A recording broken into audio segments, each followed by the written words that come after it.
Mic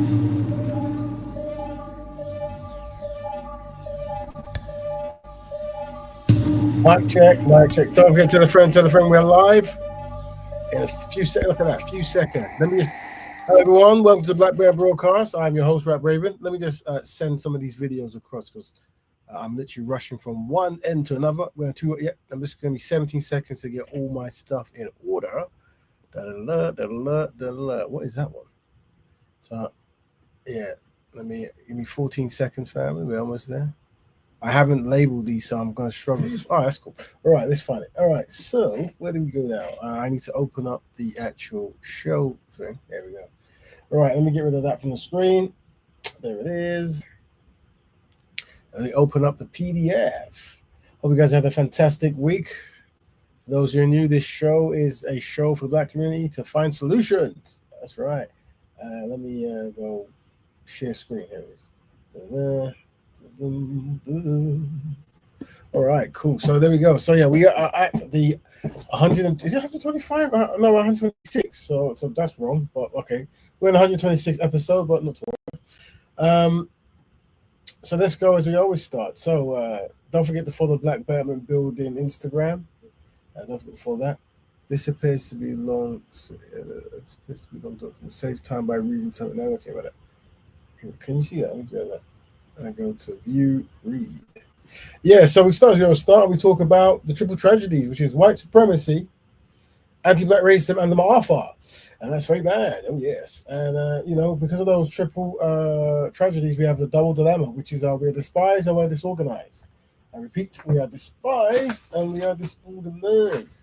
So that means there must be a solution, and that single solution is Black Betterment. That's right. We promote a lifestyle of Black Betterment on the show. Everywhere I go, we talk about it.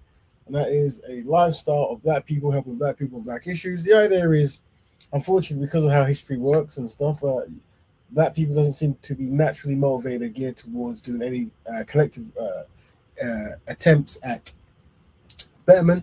So you need to now form it and bake it in the form of a lifestyle so it becomes natural and culturalistic. That's what we do here. So yeah, very good. Now, we've sent the links out, and we always ask, some people don't read this bit or they come in too late, that when you jump in on the show to discuss, if you could have discipline, dignity, dedication, and discernment, that would be amazing. If you could do that, that would be super fantastic. That makes helping Black people just a little bit more easier. That's right. Okay, so also, if we could use descriptive language and not derogatory language, that is very, very helpful. That's right. Big up Onco and big up everyone else who's live in the place.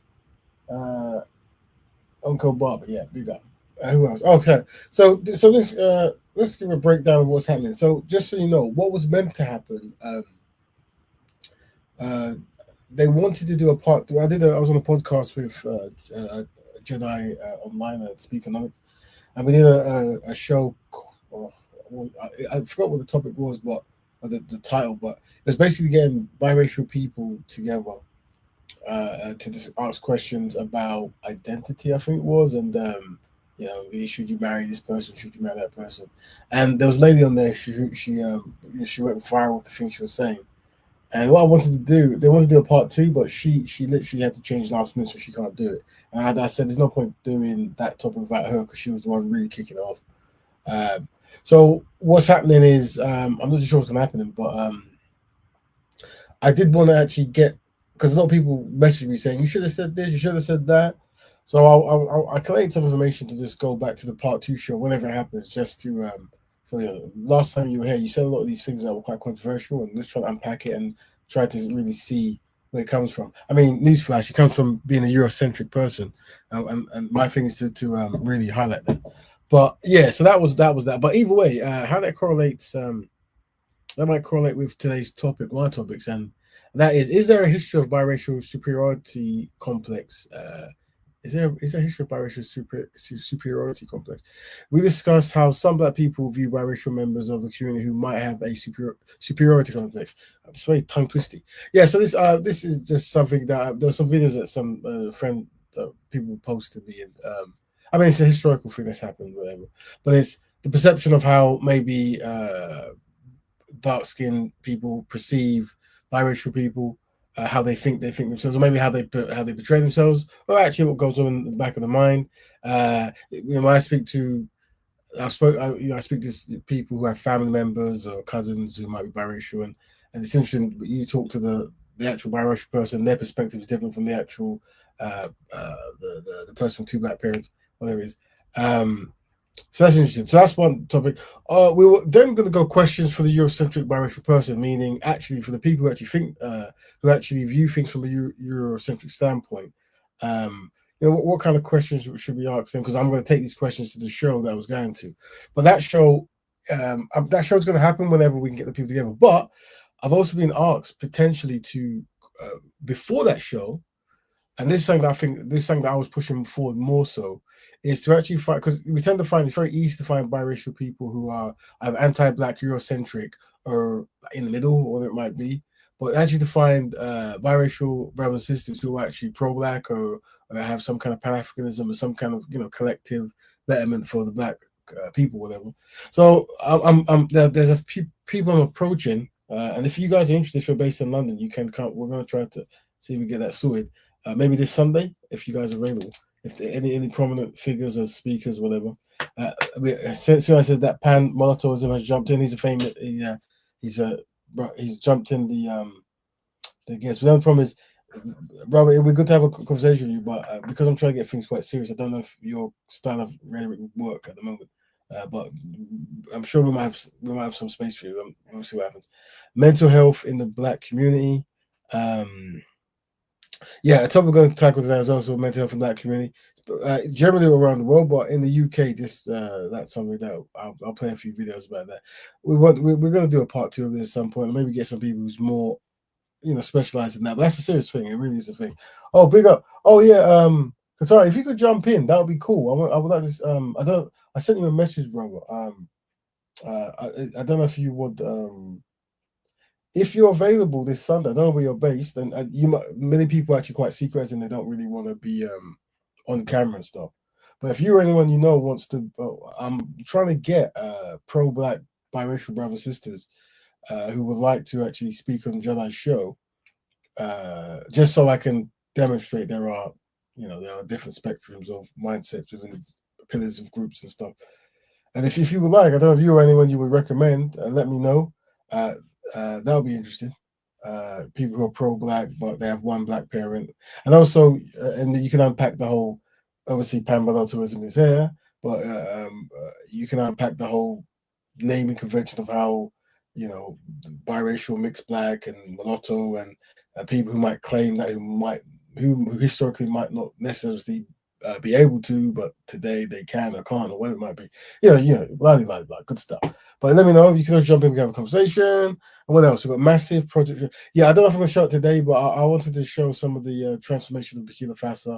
I also wanted to cover the car company. I was going to actually focus on that at some point this week and next week, but the information I've got, it doesn't seem to have anything I can really talk about. And also, how it came about might be slightly different, blah. So I don't know. So I don't know about that, but we might do some that might be a bit. We might not tackle the Burkina Faso. I think what we will focus on is the quick talk about biracial superiority complex, mental health in the black community, which is the main thing, I guess, because I've got videos on that, and maybe questions for Eurocentric. But it's up to you guys how we want to go. So how we want to go. We've got Pan Molotto over here as well. If any of you guys want him to actually jump up and speak, by all means, to say you want to hear him. I think we do. Sometimes it does get quite hard to manage the brother. I think he might. Have he sent me a message or no? Peace. Big up your brother. Good to see you in the place. Let me know if you do jump in. We do want to get some kind of structure though. So if you do come in, there's just a bit of structure and stuff if possible. Anyway, let me actually open the show as we tend to go, and let's see what we can. So normally how we start the show is just by random videos that we could give a black band perspective on. Oh, where is it? So let's see. I haven't labeled these, so I have to actually click for it. So no, not that one. Why do you? Well, this is interesting. Well, this is but that let me not do that. Let me leave that for that one. People gifted white people today. Let's look at some South African stuff. That might be interesting. Just a few South African things. white people today have the option of tapping out, right? So you can sing Jabulani and you can dance, but then you can also remove yourself from the lived experiences of the culture that you're trying. I'm sorry, I'm speaking from the culture that you're trying to represent. That doesn't make you a bad person. It's just the truth of the situation. And I think in South Africa, this is really what the conversation needs to be about. We need to talk about, why did apartheid end? Why did colonialism end? It didn't end because people's perspectives and behavior changed. It ended because it was expensive. It ended because white people couldn't travel anymore. It ended because they couldn't go and play sport, because entertainment for white people was over. Therefore, they needed to bring equality. That's not, we need to be honest. We must be honest about this. So for me, when we want to have this conversation, it's easy to say, let's talk about the Rainbow Nation. Of course, you can look forward if your life was never tainted by the experience of apartheid. Of course, you can look forward. It's not the same. And that's the experience of being black, constantly having to reconcile your existence, reconcile your humanity, and demand respect and demand a level of humanity, as opposed to what other people just get automatically by being white. That's the reality. You don't have to label it as racism if you don't want to, but it is what it is. Yeah, that's just also there was another video about a farmer. I don't know. Let's see if I can find that. Oh, it's this one. There you go. So you remember that the whole Trump thing about the genocide in farms, that kind of stuff? In South Africa. No, it's never been. In fact, whites are economically the strongest group. They benefited from democracy more than anybody else. 64% of all boardrooms in South Africa are still white. The average income of white South Africans are vastly higher than black South Africans. No. They have better schools, they have better education, they have private health care. This is the land of milk and honey if you're white. Has any land been expropriated in South Africa without compensation since the first all-race election in this country? I'm not aware of anyone. Not a single farm that I'm aware of was expropriated without compensation since 1994. So how do we interpret President Trump's executive order? It is possible that South Africa has offended the United States with his policy on the Palestinians, and it could be that with his policy on Russia, the ambiguities of those policies and its relationship with the Chinese. It could be. I think that does play a role. But there was something very, very sensitive that was touched upon. And in South Africa, right-wing groups, so-called civil society groups, we know that they have access to the Trump administration because they claim that. And if you listen to what Trump has said, it corresponds exactly with the genocide narrative that they sell and that they market, and that whites are victims of the democratic system and the constitution in South African legislation. So there's an overlay, there's an immediate overlay, it's an unquestionable overlay between what Trump has said and these right-wing groups have said. So I'm afraid I have to believe them when they say they have direct access to the Trump administration, and we see it in what Trump has been doing. Yeah, interesting. So yeah, I think Trump went on TV the other day, and he was saying that he was pushing that white farmers were being executed and their land being taken and stuff. And the president at the time was saying, no, that's not the case. I think maybe it's his close connection to what's that brother, Elon Musk, whatever, who's South African. But what you're seeing is you're seeing like a connection between politics and far right groups and like, if you look up the heroes of many, if you go on forums, the heroes of many far right groups are Elon Musk and when I say I'm talking about card carrying white supremacists and that kind of stuff. Elon Musk and Donald Trump. So they're finding they're being represented in the mainstream. So you're seeing before these things will be more hidden, but now the way the world is, you can see kind of connections easier. And this South African individual is saying, yeah, you don't have to look too hard to see that it's not really correct or true. Interesting, yeah. It's funny because it is it's a Euro-centric thing, and it's also like South Africans were allegedly being attacked their farm, so then South Africans will be allowed to go move to America. What connection is there between South Africa and America apart from studying white supremacy in a historical context? But Congo and these places, they can't really get people to go there for the same kind of stuff. So it's interesting, very interesting. But this is not rocket science. Remember, collectively, black people have no friends. All right, so let's remove that. Remove from the studio. Let's see if there's any other videos before we start. See if there's any random videos that might be interesting. Hold on. Oh, I saw this. Well, I guess that might be connected to some of it. Check out this clip, bro. Black people. For decades, nothing worse than Even a race. Oh, this is interesting. This is about black, more so women connect. We showed them. Being a woman in this business. I sometimes wish I was African American, you know, because I think at least people don't bash them afterwards when they say something about a reality, which is very hard for a woman to open it. I think even hard. I think it's probably the hardest to be a woman because feminists is probably something that people hate above all. So that was a woman talking about it's hard being a woman. She wished she was African American because even though they hate it, it's not as hard as being a woman. And that I guess the case study to push there is there's many movements where white women fought white men and they got women of all over colors to join their kind of, and women freedom kind of stuff. But then unfortunately, black women had a different dynamic with black men. Black men have really had power. And also, as you found that black women are not really considered amongst white women groups. And this is a demonstration of that, where this woman is, she doesn't even consider that if being a woman is hard and being black is hard, then one would assume being a black woman is hard in both, but she hasn't really concluded that, and that's because black women's plight isn't really on her agenda. I saw another video about this. Let's check out one. Oh yeah, this one. There we go. Voila. Fighting for the vote, speaking, organizing, marching, but when it came time to claim victory, white suffragists cut them out. Sojourner Truth's Ain't I a Woman speech was ignored. Frances Harper warned that white women prioritize race over sisterhood, and black women were often asked to march at the back of parades. The suffrage movement split over race. White women like Elizabeth Cady Stanton and Susan B. Anthony opposed black men voting before white women, and built alliances with racist politicians to get ahead. The 15th Amendment faced backlash, and some white feminists turned their back on black rights. Many black women were deliberately excluded from national conventions, and Jim Crow laws were ignored by mainstream suffrage groups. But black women didn't wait to be included. From the National Association of Colored Women to voter education leagues in the South, they knew if they don't fight for everyone's rights, no one will be safe. When the 19th Amendment passed, white women voted and black women were blocked, beaten, taxed, and denied at polls. It took another 45 years, a civil rights movement, and the Voting Rights Act for their voices to count. It wasn't until 1965 that real access began, decades after suffrage. They were erased, ignored, and betrayed, but they never stopped. Black women weren't just part of the movement, they were the backbone of it, and they're still fighting to protect what they never got to fully claim. There you go. Interesting stuff. Let me see if there's remove that. So there's one more video, maybe, and then I'll move on to the topic. Is there any a decent one? Let's see. Please welcome the Latino and his 2024 National Burkina. Even a lot. Oh, this is please welcome. Let's see this one. This the guy invented. 2024 National Inventors Hall of Fame inductee. This is, I think.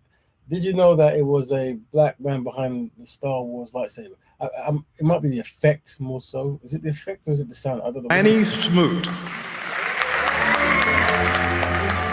This week, the National Inventors Hall of Fame inducted their class of 2024, including both living and historical pioneers in science. Among them are patent holders in areas like automobiles, agriculture, biotech, and magic, or rather the means to magical moments. Skylar Henry introduces us to inventor Lanny Smoot. He has over 100 patents and a boundless sense of wonder. There's no mistaking that signature sound and glow, an icon of science fiction. This is my lab. That Jedi lightsaber brought into the real world by Disney's research and development team in Glendale, California. How long did it take to come up with this? It was a few tries. Yeah? A few early models. And the key is to have a uniform blade, very bright, and full retraction into the hilt. And those were the challenges with something like this. Yeah, you're with the brother there. We should do more on black copyrights and inventors, and also history of enslavement, where black men and women will do a lot of the stuff but get no credit and stuff.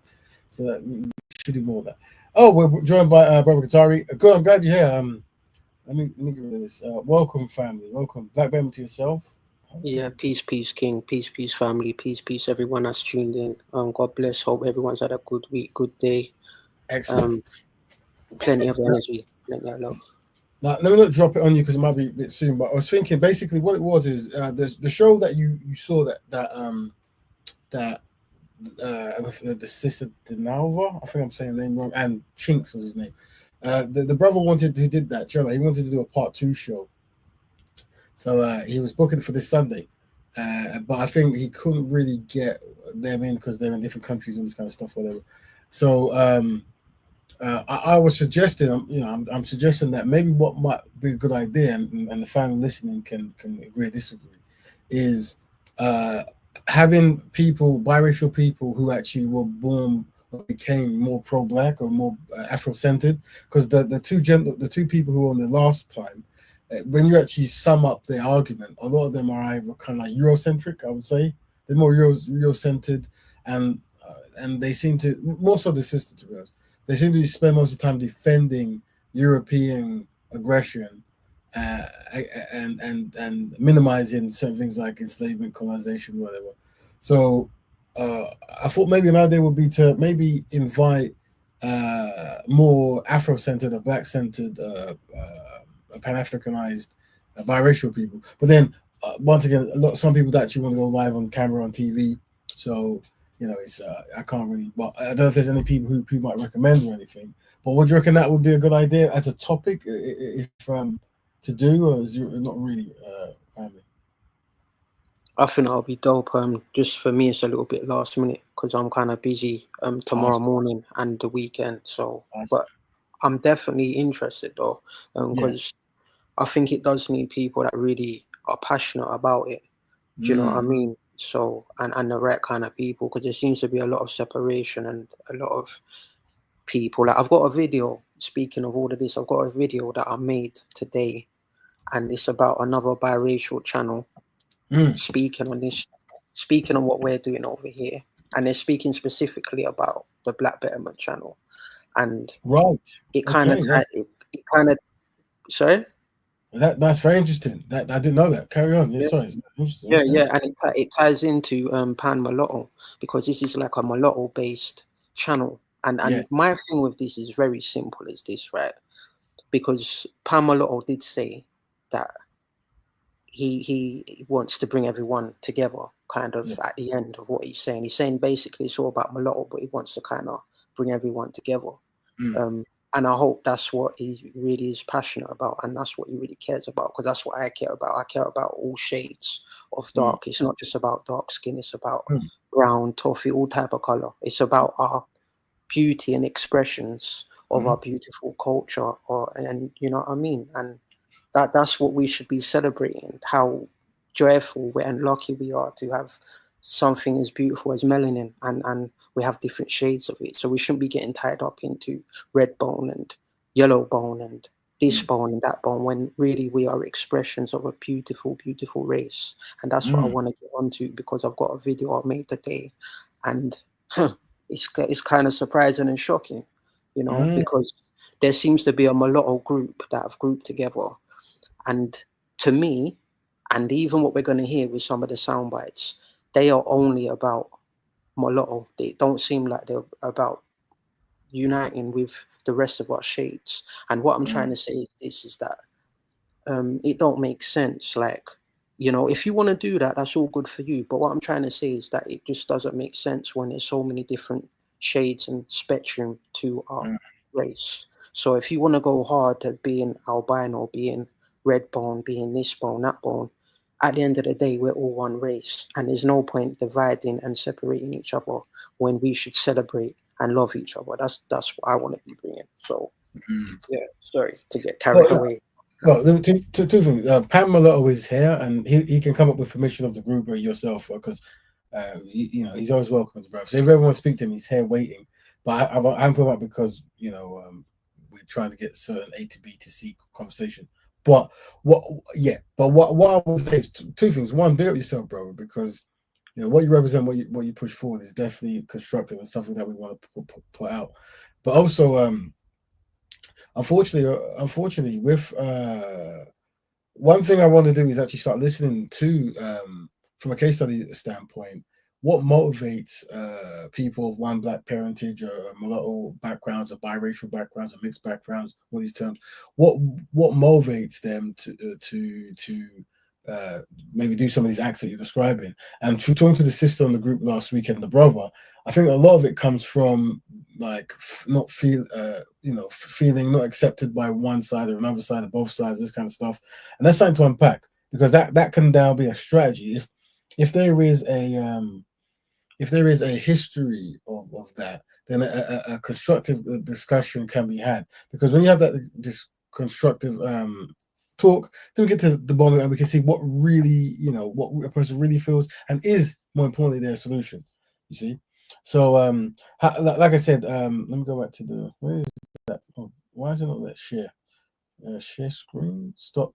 All right, because I'm on a different channel. All right, here we go. So today's topic that correlate with thing you're saying is questions for Euro-centric biracial people. That could, I guess, correlate with what you're doing. Like you could take over that, as in what the village that you've put there. And is a history of biracial superiority complex. I've got a video of a sister who's like a famous kind of chat. She's on chat. The what is it, TikTok and this kind of stuff. She's saying that biracial people think they're superior or whatever. Should I play that now? Is that something? Should I play it now as well? Or do you want to hold that back? What do you reckon? Yeah, the great thing is I've got videos in there that all ties into all of that. All right. So do you want to take over? I mean, do I need to push your videos up, or can you do that? This video lasts for half an hour, so okay. Yeah, it's half an hour, but it's deep. It's deep. It gets in there as well. It gets in there, man. Should I play like 5 minutes of it and skip through it, just to get a flavor? We can play it, and we can also talk through it as well, because the first like 15 minutes of it is like just snippets of people talking about mixed race, if they agree, if they don't, whatever have you. But then after, it kind of gets to the main subject with another channel. Another brother, Pan Melody wants to come up to the channel. Should I bring him up? Yeah, you're gonna have to bring him up, definitely. Okay, I brought him up, brother. Now, brother, we're trying to have a welcome Pan Melodism. Now, brother Qatari's leading this. He's trying to demonstrate something. So, if you can allow him to lead, so we don't really go off on tangents, if that's possible, Pan Melodism. Yes, with all due respect, please don't mischaracterize me. Me and the brother Qatari spoke already. But proceed. Good stuff. Cool. All right, so brother, I'm going to play this video, and this is correlating with the history of biracial superiority complex and question of Euro-centric biracial, but also anything around that topic that we've been covering, and we'll see how this goes. There we go. Oh, did it not play? All right. No, them call me half caste or whatever. Well, me don't dep on nobody's side. Me don't dep on the black man's side, nor the white man's side. Me dep on God's side. The man who created me, who caused me to come from black and white. So how should we be treating the mixed woman? For me, the mixed race African woman is no different than any other African woman if she identifies full time. The problem with the mixed race African, some mixed race Africans, not all, right? Right. The problem with some mixed race Africans is they have not yet made up their mind as to which side of the fence they want to stand. And with me, they all black. If you say I'm black, I'm riding with my daddy's blood, or I'm riding with my mama's blood, and that's African, I'm African, I don't treat them no differently than anybody in this room. It's only the ones like me and my sister Amber Rose, right? We going back and forth today. Okay. And Amber Rose identifies as biracial. Yes. Which to me means I don't want to be black. Correct. So until she re-Africanizes herself, she's a snow bunny. You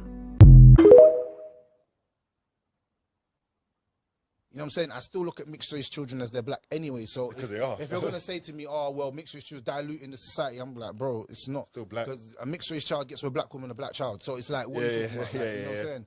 It's not a mixed race child. True. You know what I'm saying? You don't call the child quarter caste like we used to say it. There's no such thing as called quarter caste, bro. You're black, bro. Also, I said about mixed race people. Yeah. I don't like to define them as black. I like themselves to define themselves. I had a conversation. You know Lynn May? No. Don't Right, know. so Lynn May, she's another like social commentator type. She's a mixed race girl, and I had a conversation with her, and I said, "What do you see yourself as?" And she was like, she sees herself as mixed race, but part of the black community. Right. So then I said, because she was like, when she was growing up, she had racism from both sides. Yeah. Okay. Yeah. Right. Yeah. And so it's like, I don't know what that feels like. Yeah. So I can't just say, "Oh yeah, you're black." She's got a totally different experience to me. Pause for a second. That's something to make note of feeling like you're experiencing discrimination from two of the sides of the parent and the both parents. So I'm going to make a note because that's what the sisters said and the brother said in the last show, and it's an ongoing theme. So it's something we have to make notes of. Okay? I let mixed race people define themselves. I'm not going to say, "Oh yeah, because you got melanin in you, you're black." Yeah. Who am I to tell you that? You got a whole experience that I don't know about. You have to define yourself. I was gonna say, with someone mixed race, would you see them as part of the club? Yeah, because if they define themselves as black, because they can. Yeah. Okay. If they define themselves as black, by all means. Yeah. Do you know what I mean? I'm telling you, I'm not going to define you. I see what you're saying. You are going to have to define yourself. Yeah. What about the woman who was the head of the NAACP? Rachel. She's white. She was white. We all know her. She was white. And when I'm talking about race mixing, I can prove this with science, and I mean what I say. And it's not to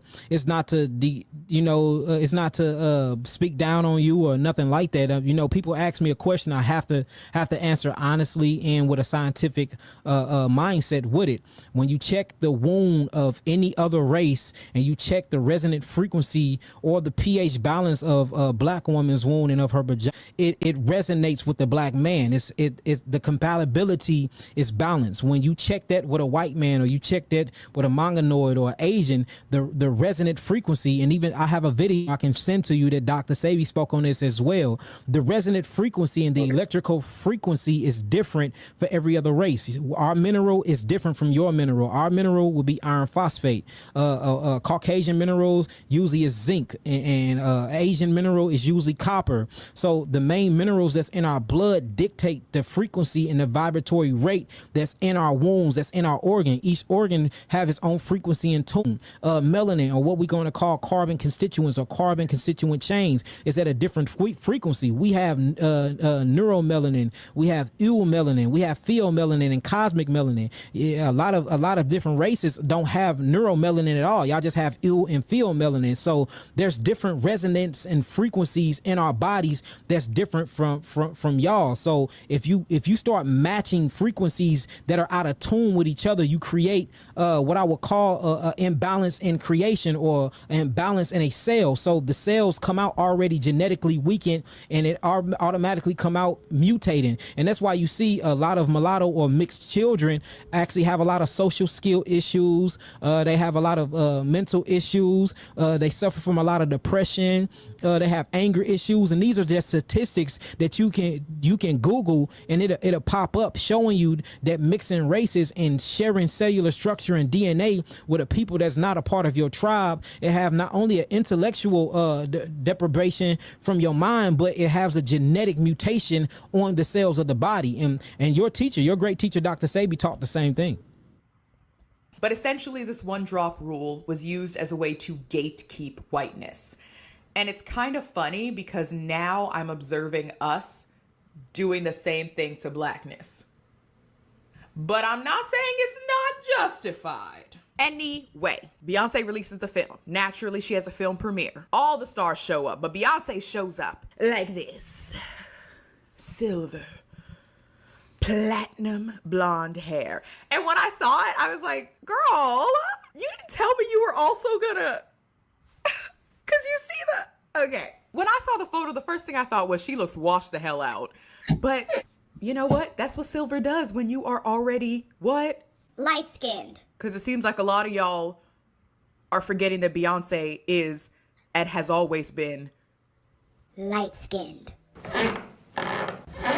That's not something that just happened. Like, I'm okay, because y'all love to accuse people of bleaching their skin. Y'all do also understand that lighting is a thing. We know that somewhere in Beyonce's ancestry, there are some light folks. There has to be. You don't get that complexion if there aren't. That just doesn't make sense, right? We are currently, as I would say specifically Black Americans, and yes, I grew up in America. I am American and Canadian and Gambian. Before, if you had one drop of Black in you, you were just Black. And this is the one drop rule, also known as the one Black ancestor rule, also known as the traceable amount rule, also known as the hypodescent rule. This is basically a racial classification. And this is unique to Black Americans, and I would argue Canadians as well. Nowhere else in the world, as far as I'm aware of, has this sort of thinking when it comes to who is considered Black. And I did talk about this a bit in my colorism video with South America and how there are different distinctions of what would be classified as Black versus how we would do it in America and Canada. I do believe that we can acknowledge that people are mixed, biracial, whatever, acknowledge the different parts of their identity and still treat them as people that you might have some things in common with because of some parts of their identity and not so much other things, just like anybody else.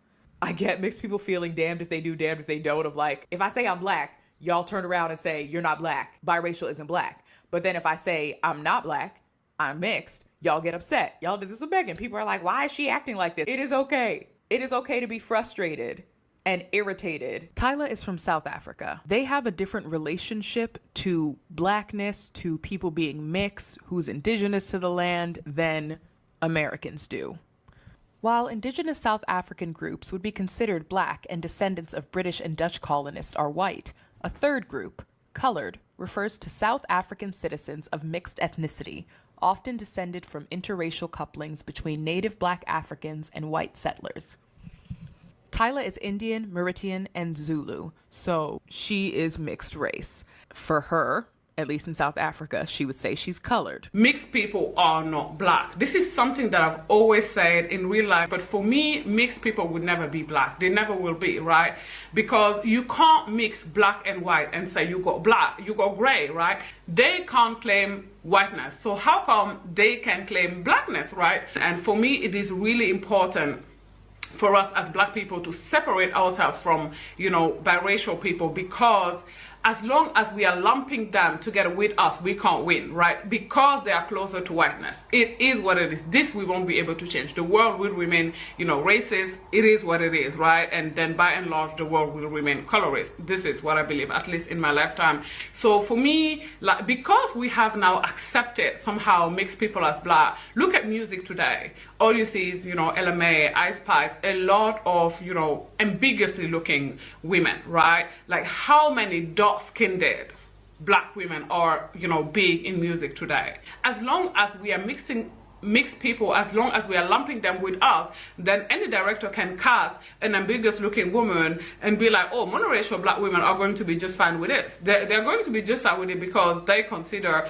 these people as them. And I'm sorry, but so let me jump in there, and this is very important what Sis is saying, and this is what I'm talking about, management, in the sense of when people speak, someone says you're not this, you are this, but usually it comes from something. It comes from, if this is so, then someone will miss out at this point. So that's why I'm saying that when you get into the form of management, you have to make sure how you represent the collective. That's why we talk about compensatory, right? Making sure that darker skinned people are overrepresented in many areas, because if you allow, say, Europeans to pick certain things, they're going to pick whatever they think is more towards their liking, and their liking is always going to be more close to Euro-centric. So this sister here is explaining the frustration that she's going through, and her conclusion is, delineate this, change the category, historical things, and that way that's a solution. But let me carry on playing it, bro. And if you guys want to stop it, just say pause and we can pause it, brother. I don't feel like a biracial woman is a representation of me. I don't see myself in Meghan Markle at all. Like, I do not. I don't think that, I just don't. I don't think the phenotypes are the same, right? So for me, I would always advocate for us as a group understanding it's okay. Black people are black people. White people are white people.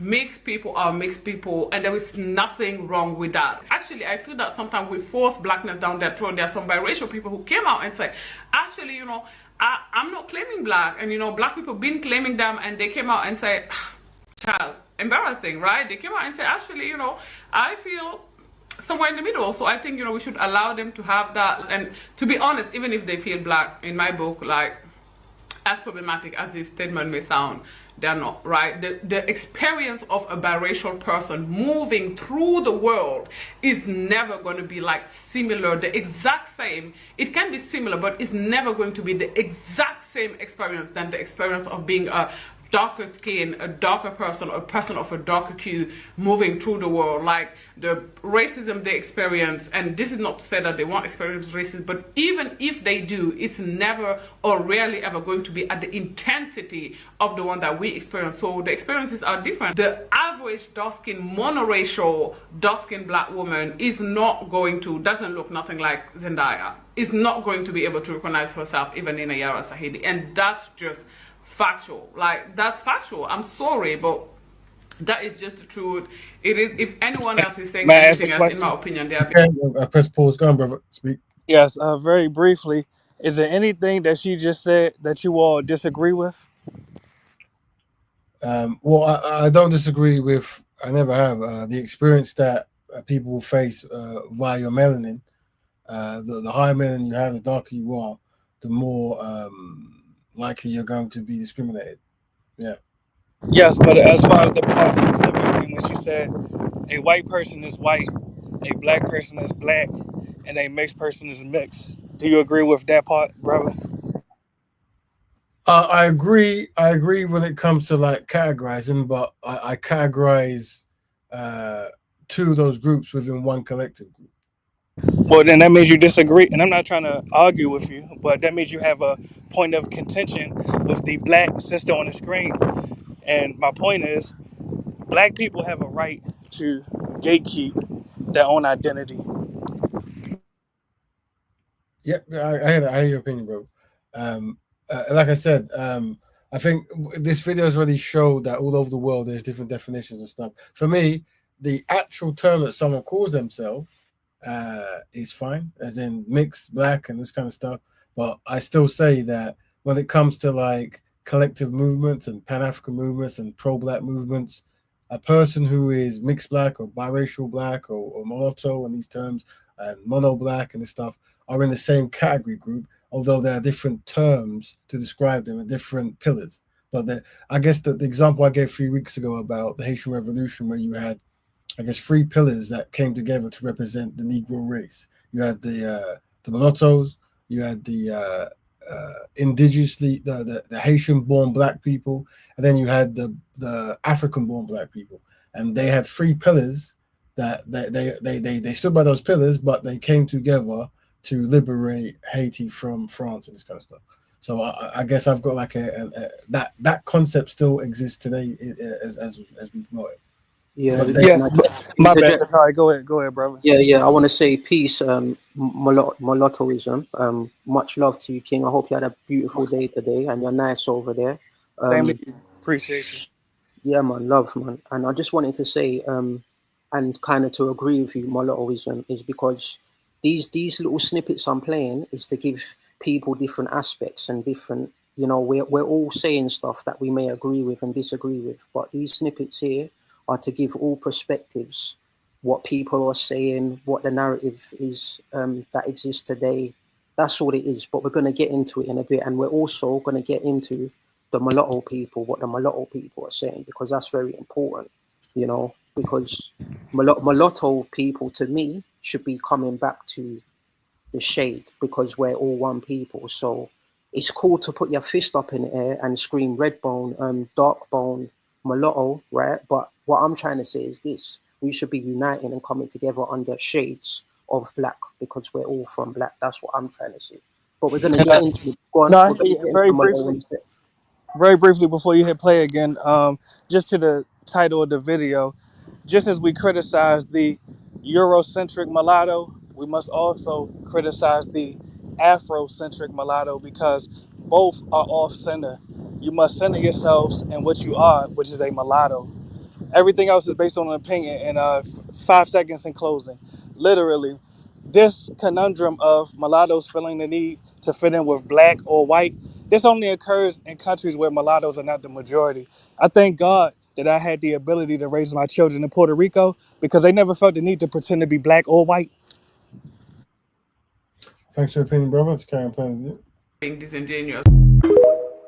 But that wasn't an opinion. It's a fact, what I did. You don't even understand how Thanks for your fact, brother. racist you're being. I'm not being so, racist. I'm not. I promise you are. Go on then. So what you're saying is like everything is kind of black or white to you, isn't it? Pretty much. Yeah, and this is the Society thing. has So set that standard. I haven't set it. But you're living by it and preaching to Because it. that's what it is. Let's not escape what it is, because that's what it is. Finish. So basically, the disrespect is in your mind. What I am doesn't even exist. Pretty much. Which is kind of disrespectful. This is the brother who was on the show with us last time. His name's Chinks.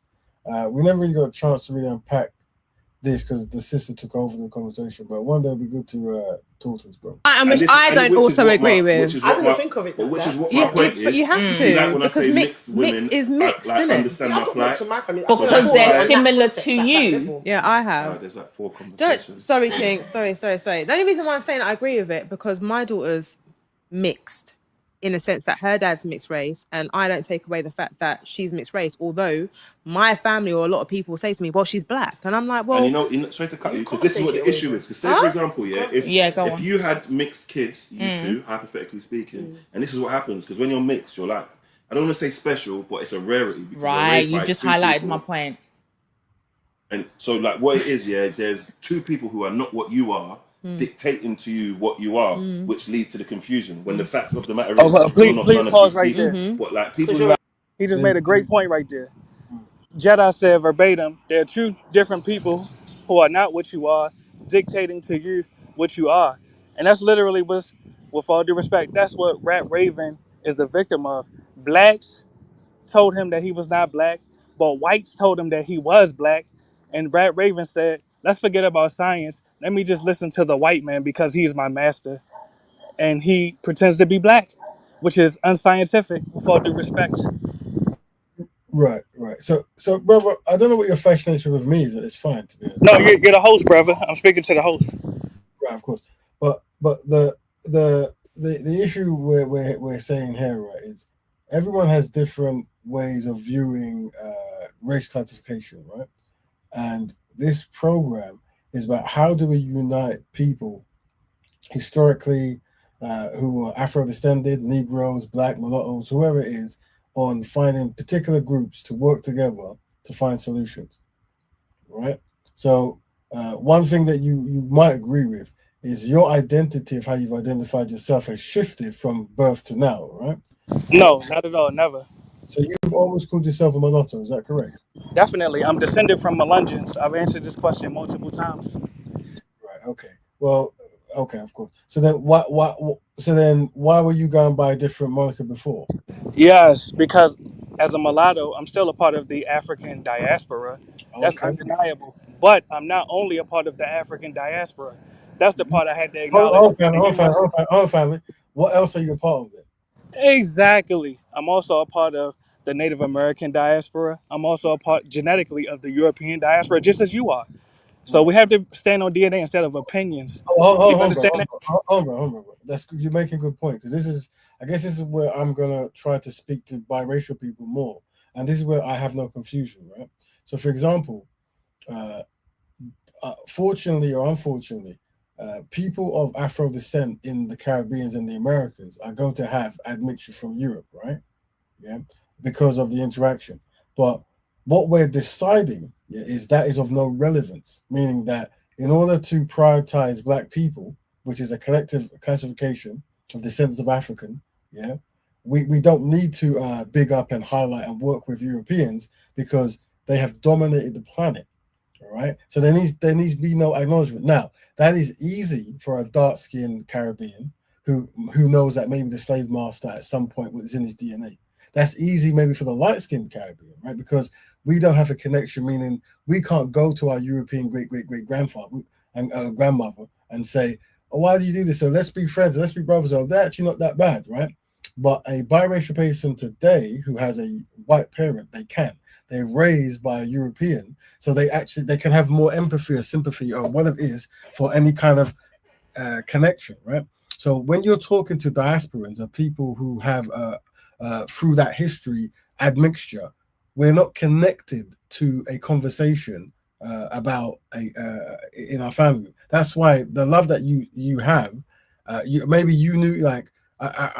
Maybe you knew Europeans or Native Indians, or maybe black people claim the identity, and that's how you're. I don't know. I don't know you. I've never seen you, right? So you should ask instead of speculating. I don't know. That's what I'm saying. I don't know. But honestly, brother, it's like just to be respectful to yourself and the people listening. We come across many diverse, different views every day, and the way we're saying it is we've heard it before, and you have to understand the area of interest. People who are black or light skinned or from the Caribbean or have a certain way, we have no interest in connecting with Europeans. Do you understand? As in, like,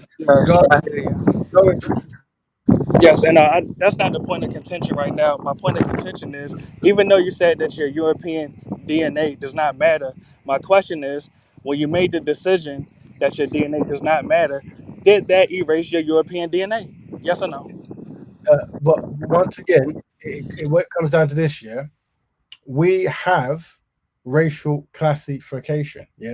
That is why when Africans come to certain places, they had no idea they were black until they came to America or the UK, because the racial classification is different. It doesn't matter in their place, right? But we understand that by being identified or connected to blackness, there can be or is a challenge, right? So everyone, but respectfully, that's not what I asked you. But that's not what I'm telling you. So you have to. No, I didn't. But I didn't ask that. I said. Let's stay on the subject. People. You go on, bro. But your obsession with having people identify we want. No, it's not about an obsession. I'm asking. We're gonna get into. Is your European ancestry erased? Let the host answer, please. Is your European ancestry erased? Yes or no? Nothing we do can remove our African ancestry. European. So you're mixed, brother. You're not black. You heard the sister. You heard the black sister. You're not black. You're mixed. Brother. Let's move forward. Just let me mute, bro, for 4 seconds, right? This is for the people listening, and I apologize for people who say, he's saying the same things all the time, right? I understand, but let me say this, right? What the brother is doing, is he's going to a history that the Caribbean and Americans have had of having historical admixture, and because of that, he wants to recategorize everyone as black to mulatto. That's what he wants to. That's not true. I'm actually just saying the same thing the African sister just said. Brothers, can I speak now? Yes, sir. Go ahead, brother. Kings. Yeah, listen to this. Yeah, simple. Raven did answer this. I think last week or the week before, he did say how most of us have been genetically tampered with anyway, and this is a known fact if we're going biblically, socially, internationally. Like, this is even by scripture. Like, so. Yes, sir. Let's not let's not dissect. There's only 2 more small videos to go, and then it's going to get into the meat and potatoes of thing, right? And then hang on, and then yeah, we can get into all of this. This is what I'm saying. Like, give the video a little bit of time to build up, and we're going to get into all of this. Like, about 5 more minutes, gentlemen. Peace and love, though. All right. I was going to press play. You can get your saying a bit, brother. People who have a mindset, I don't know if it's something to do with slavery. Of course it is. They're very only black because and that's white what society and the world tells us. There is nothing else in the world. You see, like Latinos, like a while ago, before like colonization and people moving, that wasn't necessarily a thing to a degree. They're too fucking entitled. They think they're better than everybody else. A lot of them. Not all of them's like that, because I've met some nice mixed race girls, but majority of them, they do think they're better, and they do feel like, they're that, like, bruv. You're just like everybody. You're just like every blood clot other person. Just because you have 2 in you, don't make you any different.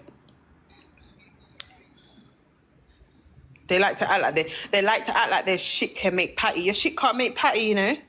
Your shit can't even make beef patty with cheese in it. Mixed race girls, light skinned girls, whatever you want to call us, whatever. Yeah? We're not better than anyone. We don't think we are. Some maybe do, but I don't think it's just personalities, okay? It's not like a collective. We're not all thinking we're better than everyone else. Do you understand? I certainly don't. I'm the most humble person I have been for years. Because I'm a good looking girl and I'm light skinned, mixed race, whatever, people assume that I think I'm better than everyone else. I love black skin. I love dark skinned men. I love dark skinned women. So please, don't be putting everyone in a box. It really frustrates me. Make us all a collective. That one girl is one mixed race girl out of a million, thousands, billions of mixed race girls. Do you understand? And you know me. You know I'm humble. I've always been humble. I appreciate all kinds of skins, all kinds of beauties, all kinds of cultures. It's not a competition. This is what we all need to stop as women. Stop competing with one another. The patriarchy has created this. Do you know how peaceful the world would be if us women didn't fall into the trap and actually just connected and actually helped each other evolve instead of constantly thinking it's a competition? Like, even if you're trying to be in a workplace with a woman, she thinks she's competing with you all the time. When actually, if you work as a team, you can overrun the men. You can overrun the men who are actually all just trying to pitch us against each other like little objects because they don't really care about what we've got to say. Not really. Come on. It's just stressing me out. I think we're going back the way, honestly. Please, can we just stop? We're all beautiful in our own way as well. That kind of beauty might not be your kind of beauty. Do you know what I mean? You might have the prettiest eyelashes. She might have the best lips or the best cheeks. I don't know, but this is just getting too much now, guys. Seriously. Like, we're all beautiful. We're all beautiful. Women are beautiful. Men are the ugly ones. Men are the ugly ones, all right. Why don't we go compare their looks? Come on, let's do it. I'm done. We all just get along, Right, can I just say something? The type you're talking about thinks she's better than me too. Yeah, she thinks she's better than me too. It's not just about skin colour, babe. I know exactly what you mean. It's about a person and a personality. And there's black girls like that too. And there's white girls like that too. There's Asian girls like that, Chinese, you name it. There's always going to be that type of girl. And the patriarchy has made it like this, where we compete, we fight against one another over beauty, looks, and all this stuff. And it's just, it's embedded in our society because of years of oppression. But look, it's, when you know the psychology about it, you stop putting it down to certain niches and realise it's way bigger than that. It's way bigger. And I think that's what we need to understand. It's not about skin colour at the end of the day. It's deeper. It goes way deeper than skin colour. But yeah, just wanted to make that point. Thanks for sharing yours. And so biracial guys are not really considered African American. They're not really considered Black American. They're not considered part of that community because they don't really see them as fellow Black people. Now, it's very interesting. This is something else I wanted to kind of share with you. I was on YouTube, and for some reason, some channel popped up in my algorithm. I don't know what it was. I think it was called Black Betterment Broadcast. Have you heard of this channel? No, I've never heard of it. Sorry. Yeah, I hadn't either. So it came up. I was there. It was very interesting. They were doing something called, and this is the only reason that I looked at it, Black Biracial Bonding and something else. I'm like, what does that mean? And these were people in the UK.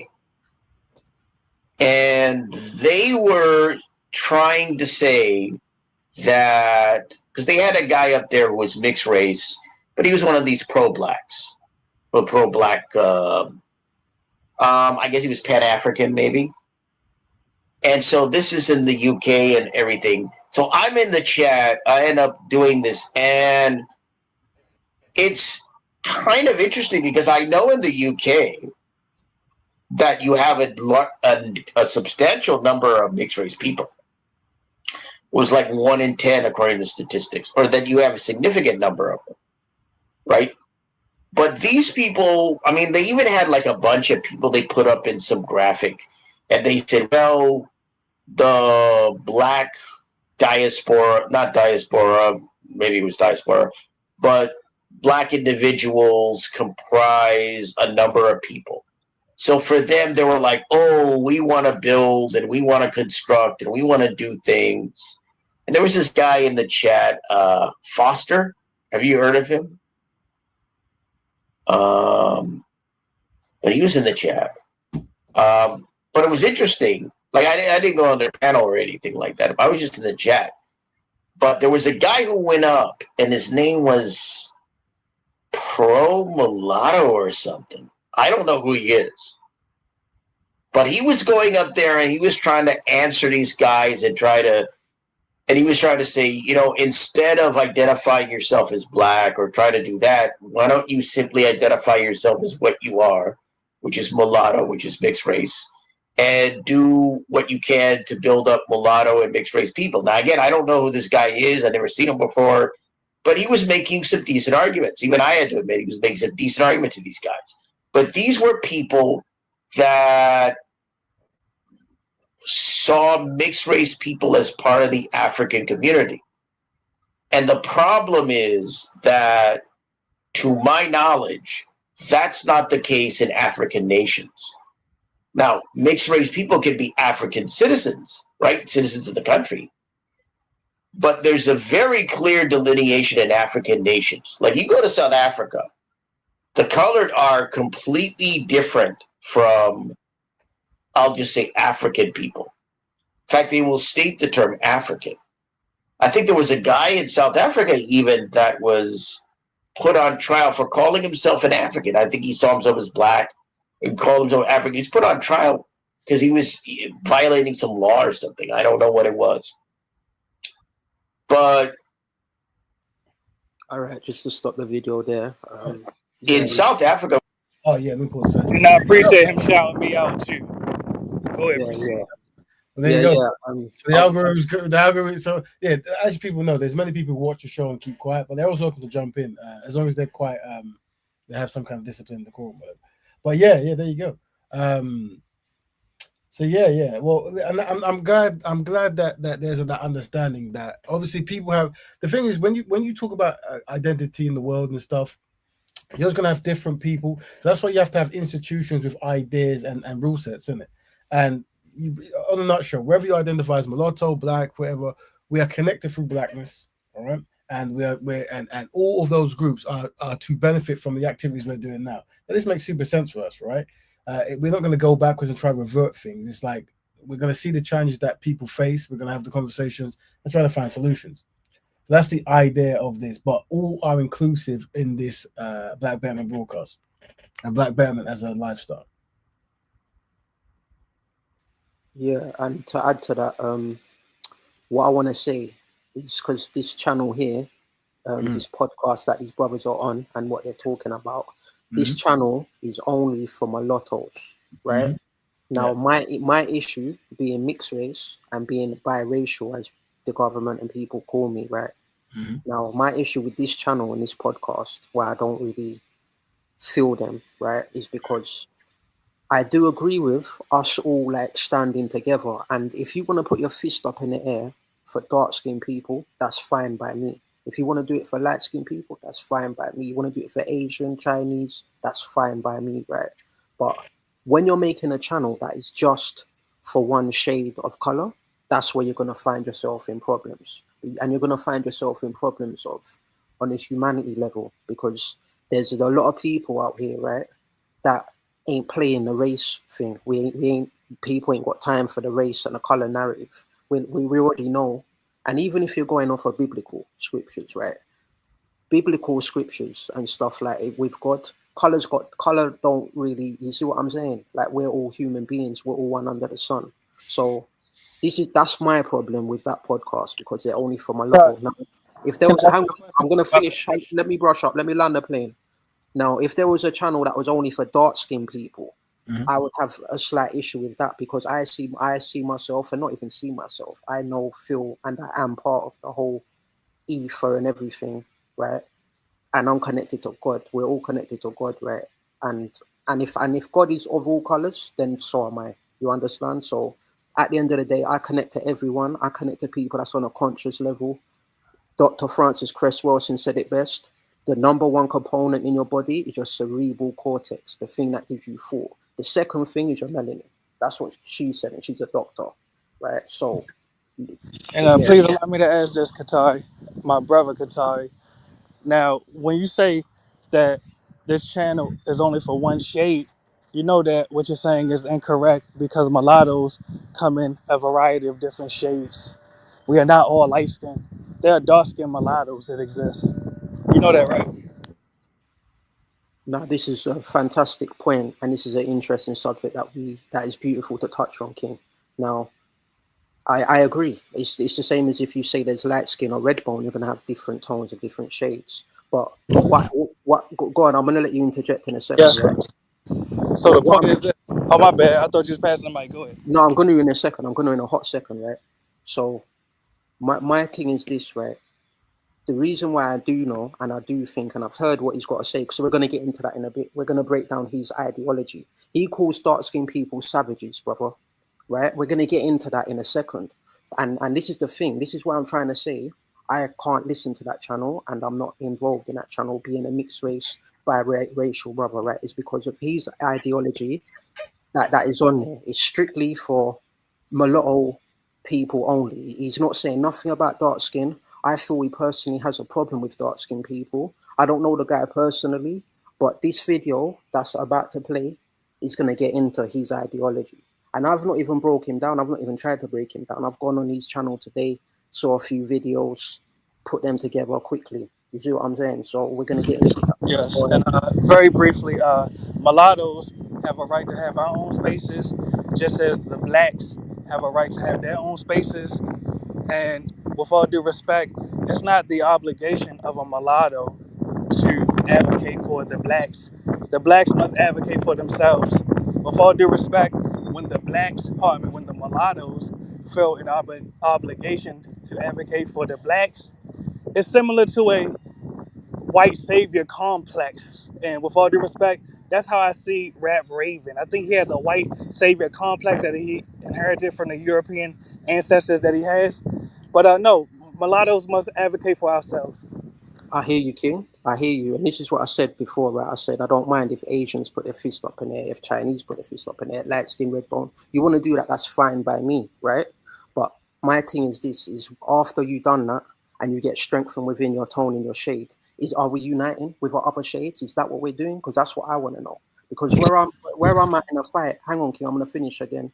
Where I'm at in a fight is, I'm standing with people that are wise, right? That have their cerebral cortex intact, that know who the enemy is. The enemy is not even more time, the brother's a shade. But that's a separate argument, right? What I'm saying is this, right? To counter what you just said, brother, right? That channel, bro, is strictly for mulattoes. He has a racist ideology. He calls dark-skinned people savages, right? He says it a lot of times. When we're going to play some of the footage in a bit, we're going to hear how racist this brother is. Now, what I want to say to this to finalize this, right?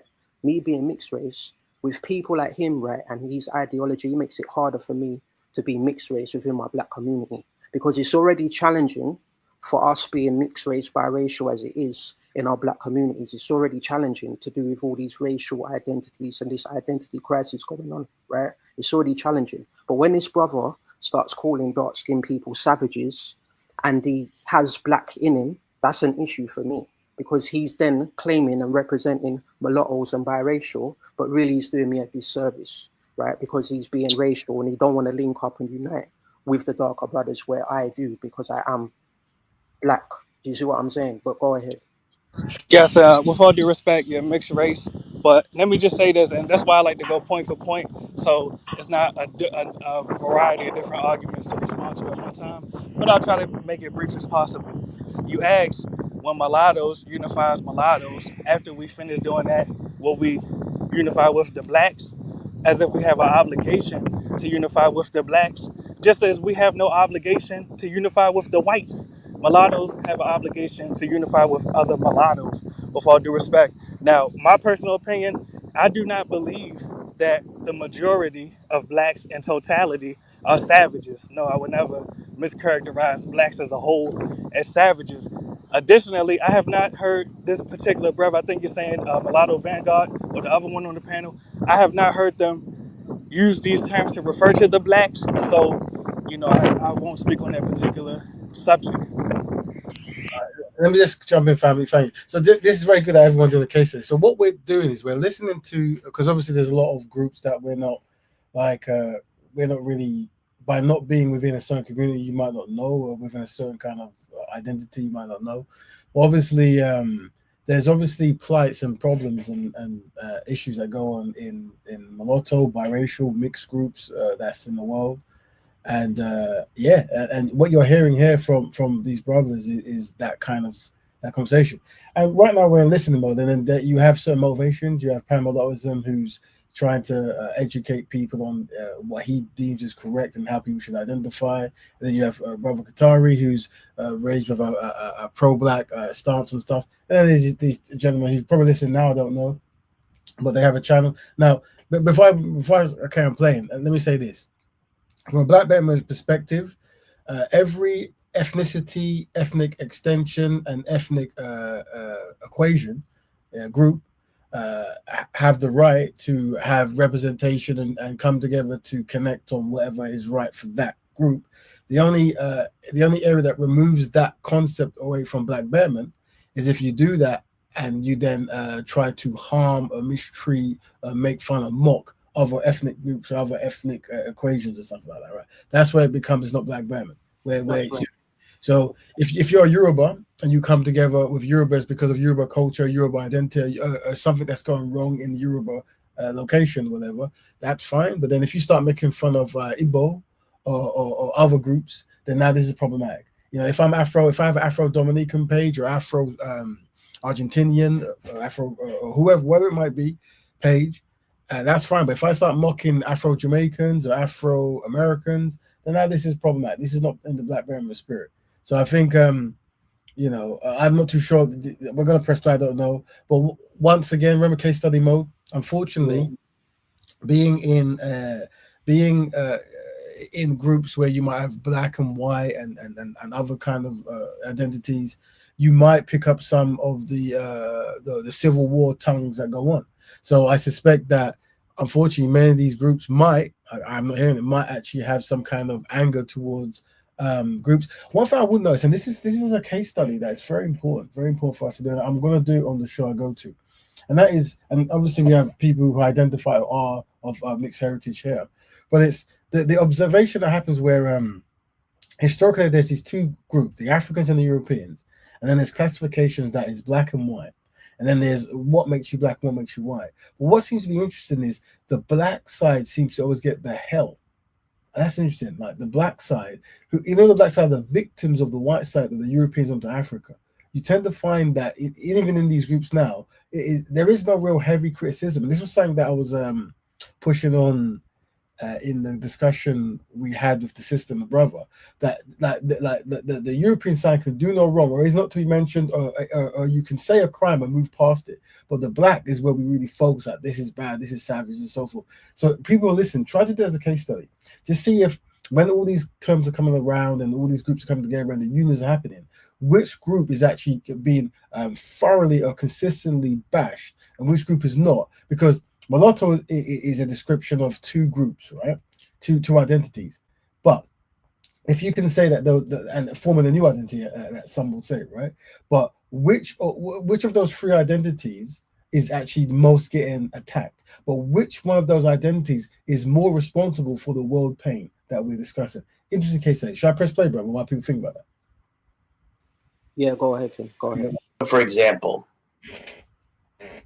they cannot consider a colored person to be black. And you have these colored people that go and say, oh, I'm culturally colored, but I'm politically black. Like, what does that mean? I mean, I'm not an expert in South African. I mean, I know a good deal about South Africa, but I'm like, how can you be culturally one thing and politically another thing? Even mixed race people in this country don't do that. It's just not the case. But the point that I was making is with this thing that I came across is ultimately, and here's another part of this aspect, right?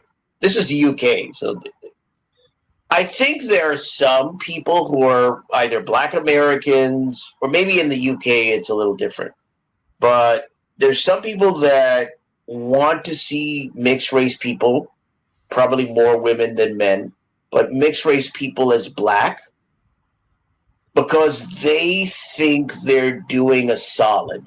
Like, they think they're being tolerant and they're doing the right thing, and they're trying to have solidarity, and they're trying to, like, they think it's that they're doing something that's good and positive.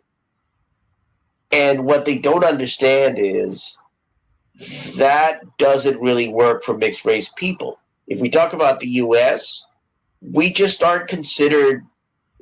This is the dirty little secret, and this is the thing that people just don't want to deal with. Mixed race men right off the bat are just not considered Black men. They're just not. And ultimately, biracial men and women are really not a part of Black American communities. They're just not a part. That's why they're different from the so-called light skin. Because at the end of the day, Black Americans will definitively say and do at times to mixed race people, what they will do is they'll say, look, you're not really one of us. You're not really part of the community. You're not really, you're different. You're not Black enough. You're not this. That's what will ultimately happen. Look at a guy like me, what's the worst they say about me? They make up shit. They make up lies they can't even prove. They just make up stuff thinking it's going to stick. But the main thing is he's anti-Black. Okay, well, this is not a pro-Black space. If you want pro-Black, Afrocentric, go somewhere else. You're not going to find it here. Okay. Now, sorry, people, just to pause it, yeah. This gentleman here is the gentleman that runs the mulatto biracial only page, okay? This is the person that says dark-skinned people are savages, etc. Now, the reason why I'm showing this today, my mixed race brothers and sisters and my dark-skinned beautiful brothers and sisters, the reason why I'm showing this today is because this ideology here can be dangerous, right? Because again, right, it goes into the labels and titles and identification crisis, right? Where you start thinking, it's only for the red bone, or we're only for the mixed race, and we're forgetting about the whole spectrum of the beauty of Earth, right? And it's really, to be honest, it's kind of silly to get mixed up into, because you're gonna cross paths with people from all different heritages, backgrounds that are beautiful people, beautiful souls, right? The skin tone doesn't make you a beautiful person, right? Let's get that straight. We know this. We know better than these people. But the reason why I'm showing this video today on this channel is because this is a dangerous ideology, especially if you're mixed race. It's hard for mixed race people as it is. So if you're getting into this, right, this kind of ideology that this person here is doing, it's going to be dangerous. So let me just finish. Hold on, Katari, very, very quickly. With all due respect, especially in that clip you just played of the brother, what did he say that was problematic? Yeah, thank you. It's about to get problematic right now, King. That clip I played. So not yet. Okay. All right. Yeah. Because it's a build-up, and that clip I played just then is because they were speaking about this channel, the Black Betterment Podcast. Now, what I want to say is this: we're not over there on that channel, like Raven's not. We're not over there. Like, to be honest, it's people coming over here. And Pan, I want to say this to you, right? You have the same this flag, this logo you got going on right now in your display picture, right? This cross, the grey cross and a black and white thing. That's the same logo that this person here has, right, on his channels. Now, I don't know. This is the mulatto flag, brother. Yeah. Respect. That's cool, right? But this person here, he uses the same logo, and he's also saying that dark-skinned people are savages, this and that. Now, with this part, right? I've took a lot of snippets out. I haven't remixed it. I haven't edited it. I've just took snippets out. Obviously, I've stopped it, deleted some, but then all of what he's saying is about dark-skinned people, right? And you can hear with the words he's using, his ideology, how he's thinking, how he's saying it, with his tone, what kind of, I don't know if he's being hurt by someone or if he feels hurt or whatever. Hold on, but brother, you're speculating. With all due respect, he Okay. hasn't said anything racist yet. But if you have a clip, let's hear the clip. All right, let's get into it right now then. Because you're not going to cry that anti-black shit when you go to Sean Hannity or Laura Ingraham or those people at Fox News. They're going to laugh at your stupid black ass. But you want to come to the biracial man and cry that anti-black shit. We're done and past that. It doesn't work over here. I'm going to make money off you fucking savages if you keep spreading that. I'm organizing. I'm making it to where it's operational. I'm going to make money off you people. Go find something better to do. Because I'm already bored with you people. I just want the right people. I want mulatto men and women who are dedicated, who are proud to be mulatto.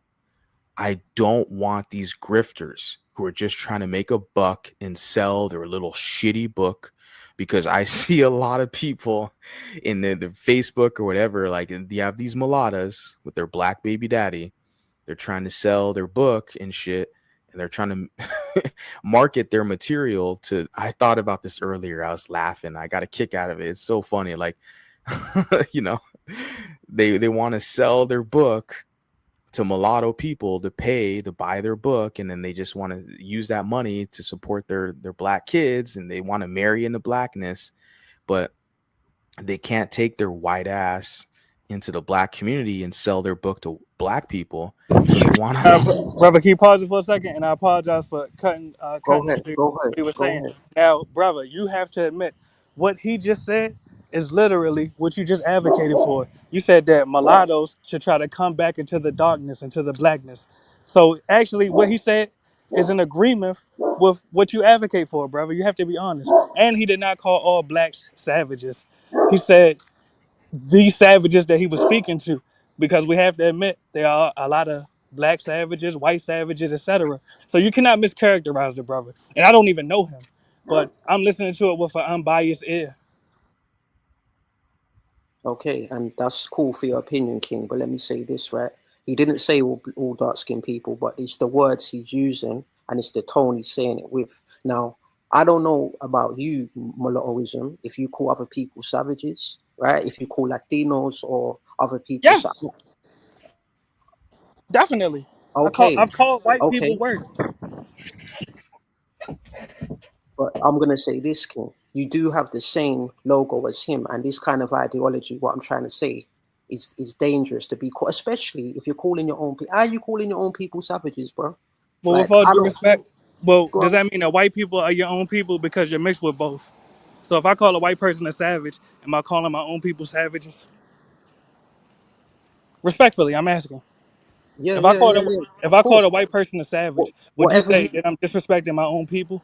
Brother, we could do it one better than that. We could say you're disrespecting the human race. We could do one better than that. Because if you disrespect someone or hurt someone, it's like you're hurting the whole of humanity. Yes, but I mean, let's have a dialogue, brother. There are times where disrespect is warranted. Let's be honest. So back to the discussion at hand.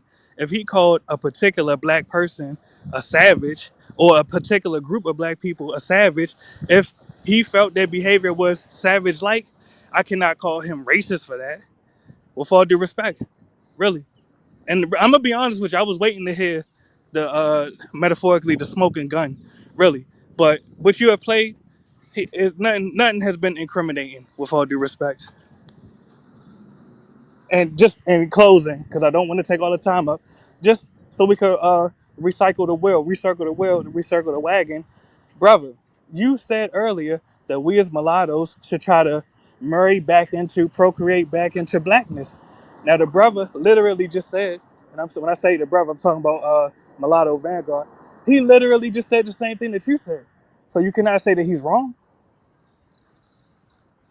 Can I respond? Yeah, let me say this, King. Now, the thing is he didn't identify a specific people on the whole live stream. He didn't say a specific group of black people. He's saying it, speaking socially and just normally they're savages. And if you listen to his whole ideology, yeah, the people that listen to his channel already know what he's about, right? And this is the thing. We're gonna get through this and we're gonna listen to what he's saying. That's the main thing, what we're gonna do. I can understand mulattoism. You guys share the same logo. You know, you might be about the same fight behind closed doors. I don't know. But As far as like fighting for the preservation and the expansion of and the progression of mulattoes, yes, I agree with all mulattoes that are taking up the same job, the same obligation. Yes, I agree with all mulattoes on the same mission. Yeah. Respectfully, but one mic as well, though, bro. Yeah, respectfully. Like I understand. I already said that I'm. You know, I can understand that people fighting for their own shade, but when you're going too hard for your shade, and it's more like you're calling other shades, savages and stuff like that, and even like you know, it's not a good way to promote that to mixed race children or to any children, right? Because we're one human race. Right? Well, brother, So why do you keep saying shade though? When mulattoes come in a variety of different shades. All right, brother, you're cutting a man off, yeah. So I'm gonna continue with the video, but I'm gonna say this. Let's move forward then. If you're not gonna be honest. See, bro, you're still cutting in, and you're not even giving me a chance to respond. Brother, let's not make this contentious. Yeah, but it's only you doing that because I've not cut in. No, hang on, people, because I've not cut nobody off. It's me getting cut a few times here, so there needs to be respect. Now I'm gonna answer your question. It's foolish, to be honest with you. We're all shades, whether you're doing Indian shades, Asian shades, Latino shades. Human race, we're a beautiful expression of life and God, bro, right? So obviously you're going to get different shades, but if you want to go hard for one shade, don't forget about your next door neighbor. That's what I'm saying. So let's continue respect. Hold on, brother. That's what I'm saying. Mulattoes come in a variety of different shades, so it's not just one shade that we're riding for.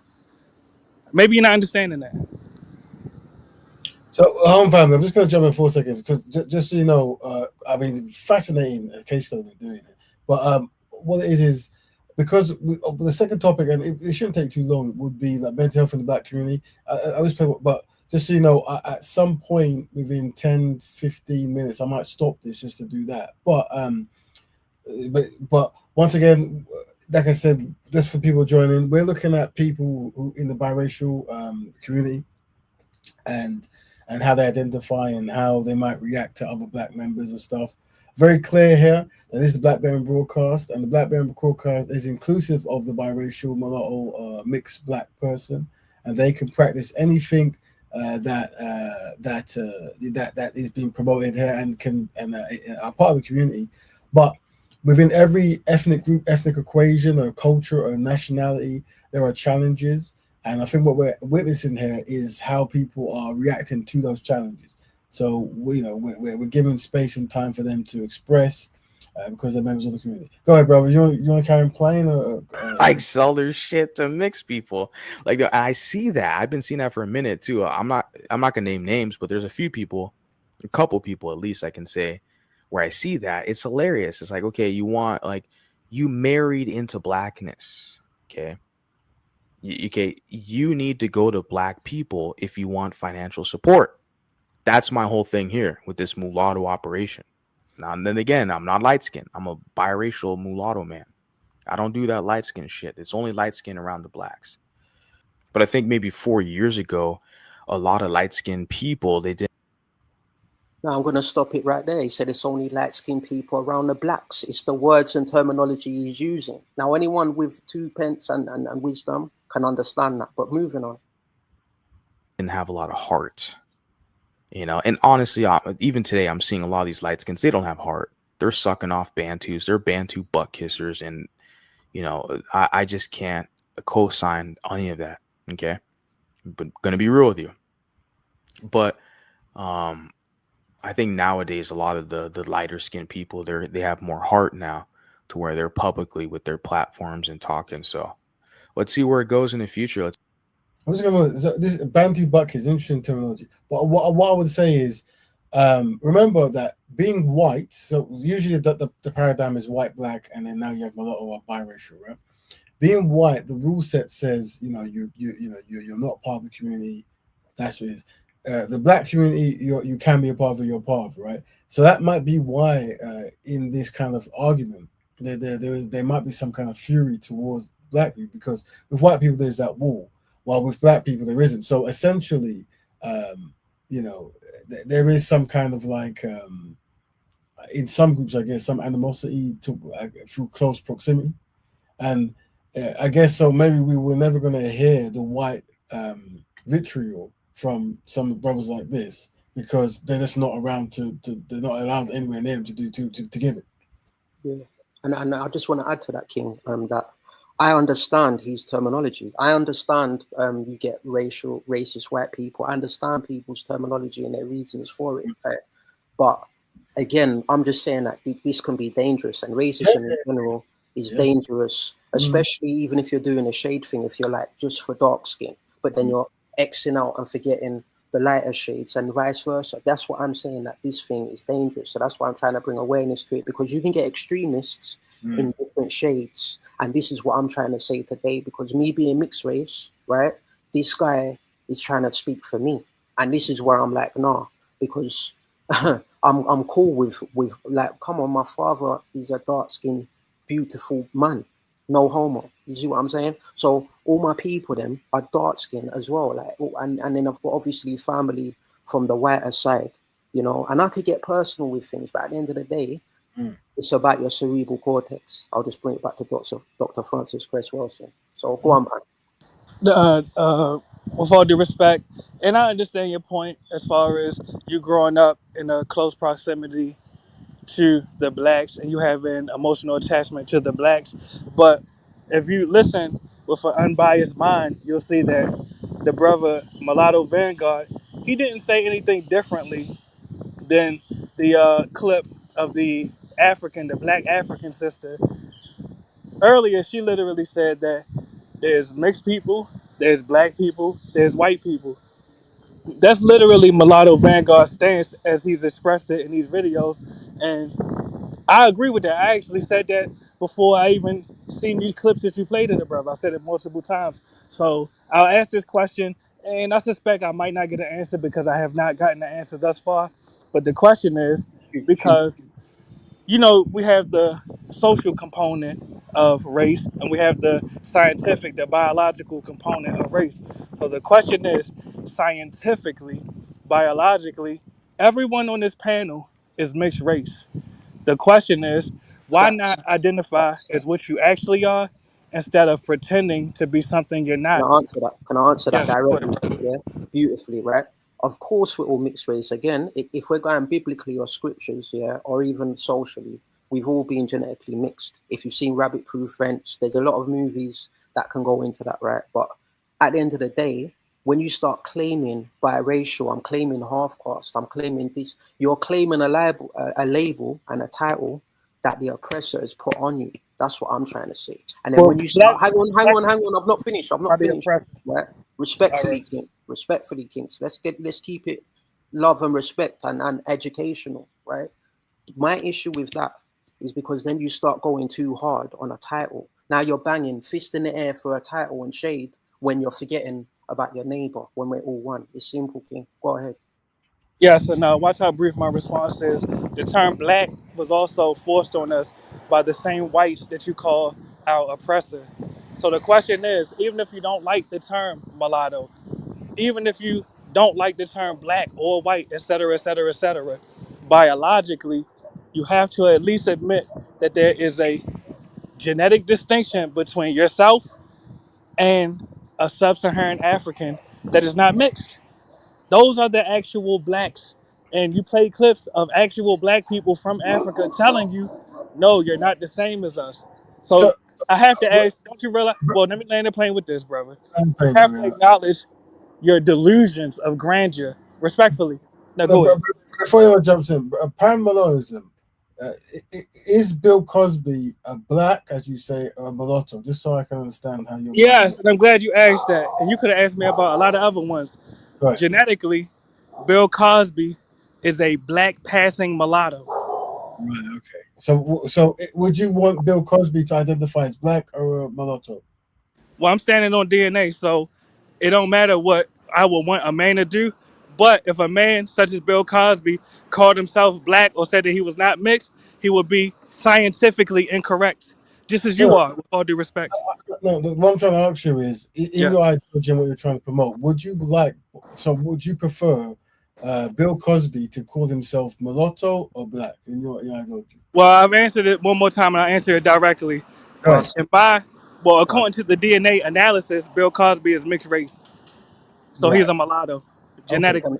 Can I respond? Can I respond? Yeah. Because and to Pan's question, of course, we're all mixed race. The whole human race, right, is mixed race. If we wanted to get into it, no, but brother, that's not true, brother. Oh, okay. Well, it may be in some senses. So now, brother Katari, just because the thing, because of what you use certain terms, some people might draw to history and might be confused. So essentially, what you're saying is, people in the diaspora who have been labeled black, you would say they should call themselves mulatto, and people in Africa, sub-Saharan Africa, they should label themselves black. Is that correct, Pan Mulattoism? Yeah, so I can't make it any clearer than I already made it. Watch how brief my sentence is. Whether a person in the diaspora likes the term mulatto or not, the truth is the majority of so-called blacks in the diaspora are genetically mixed race. You could call yourself what you want. You got men that call themselves women and don't make it true. Okay, thank you. So thank you. Now, brothers, this is fascinating just to hear that, people's opinions and stuff, and it's really good. And people's science and all that good stuff. But I'm just worried about time. So, do you want to play to the end of this, Katari? Because obviously you got the stuff you wanted to say, or shall we cut? It's up to you, brother. This finishes in about 10, 15 minutes max, but it's up to you, John. I can see the thing. It's quite small. So it looks like it's 5 minutes. But I mean, I'm not. They should put a time on it. They really don't do that, do they? But if you put hold on. So it's just 26. So yeah, maybe 5 minutes. I would say, could be wrong, because it's half an hour, right? You say it's half an hour. Oh, it's not half an hour to go. No. Overall it's half an hour. Is that right? Yeah, 33 minutes. Oh yeah, so it'll be done in like 5 minutes or so. If you play, because I do want to play at least one video for the mental health. I mean, but go ahead, press play, bro. See if they're consistent with it. That's the key thing. Are you a Bantu butt kisser? Are you trying to be down with the Bantus while they're hating on your little light skin ass? And that you're in a conflict of interest. It doesn't make sense to a mulatto biracial guy like me.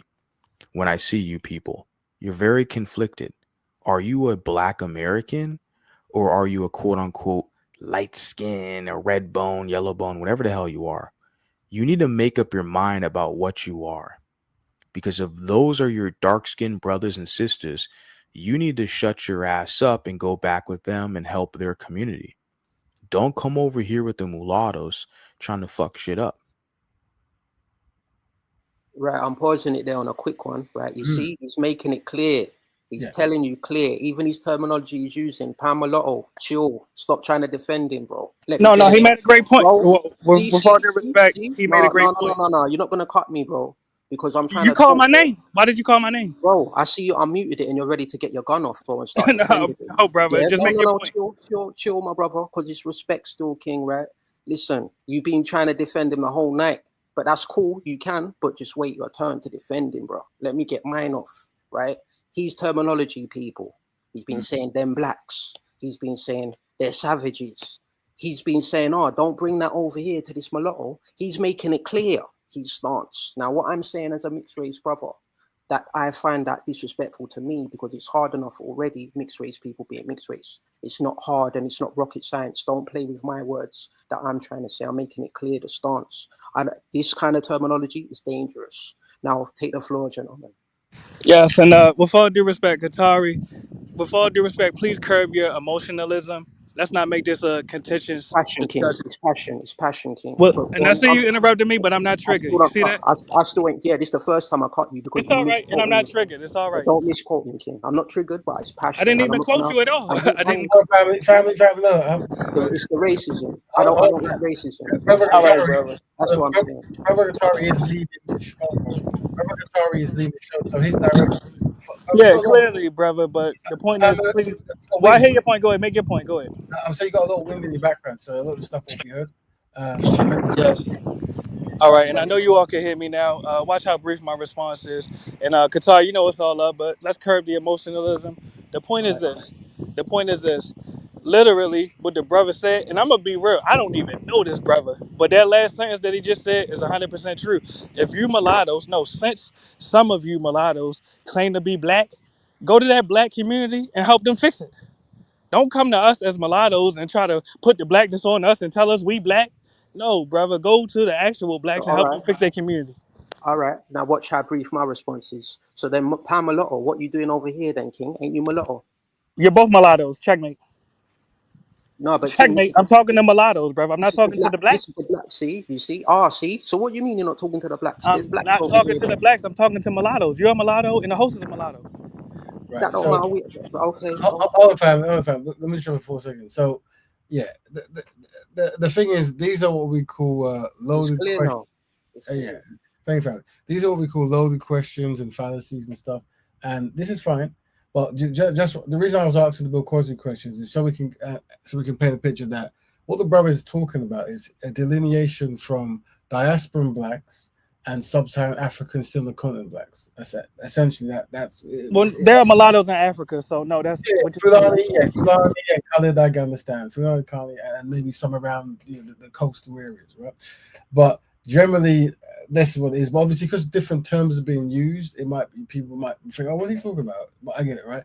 And just so you know, this kind of language is used in different dynamics before. Some people say there's a separation between Black people and Africans. Some might say that they might use more religious terms, Hamites and Semites and this kind of stuff. And but essentially, just so you know, Black Betterment is about an ideology that the elite of all the Black ethnic groups can come together in the land they are, right? And we say elite meaning those who want to do something, the open door elite, come together to work on behalf of the great collective. And unfortunately, with identity politics and people passionate about names and words and delineation and kind of stuff, that is what this conversation will be about. And we're using this as a case study because there's a lot of issues going on in the biracial community that we don't know about. And maybe, well, obviously the biracial brothers, they know about it. And what they're doing, just like if there's a conflict in the Yoruba community or the Somali community or the Afro-Jamaican community, they'll come and let us know. And obviously there's issues in the biracial community about identity or about interaction with other people groups. It's fascinating. It's very interesting to say. But what I would say, and this is why I say being constructive kind of is important. When you have that kind of harsh tone and that harsh kind of language, then it might dampen what you're trying to promote, because it's not that you're coming anywhere from a place of love. It's like you're coming from more of a reactionary place of defense or hate or something like that. Yeah. And that's why. But like I said, we want everyone to know they're loved and we understand the plight. But this is more being a case study. Now you can carry on playing, brother, because we'll play, and then I think in 7 minutes I'll just play some videos about it, and then you're good. Go ahead, Brandon. Because we are going to reject you, and you're not going to be happy about it, but it will happen. But you often find that they cry like bitches when it's done to them. Then they call it white supremacy or anti-black racism, right? When it's done to them. But it's like a lot of them, they don't get called out on it. Now, this is a light-skinned lady. She's calling them out. She's saying, look, they find strength in bullying. That's why they find strength in bullying people and trying to humble people, right? They think that's like a badge of honor. But when it's done to them, when the white supremacists bully their black ass, they cry racism. Why is that? Why? And now people are talking about black fatigue, and they want to act surprised, or they'll try to flip it and say white fatigue and all this stuff. Look, everybody has black fatigue. That's the pushback, right? Because they've been coddled for so long, they want to bully these biracials and bully these mulattoes and bully even these light skins who still identify with Bantus. So the difference was the mulattoes and biracials, we don't identify with Bantus. We just leave them and do our own stuff. But the light skins, they're kind of stuck there. They still identify with the Bantu. So, but even with them, they're pushing back. That's the interesting part. That's the difference between a biracial, a mulatto, and a light-skinned black. We don't just accept that shit.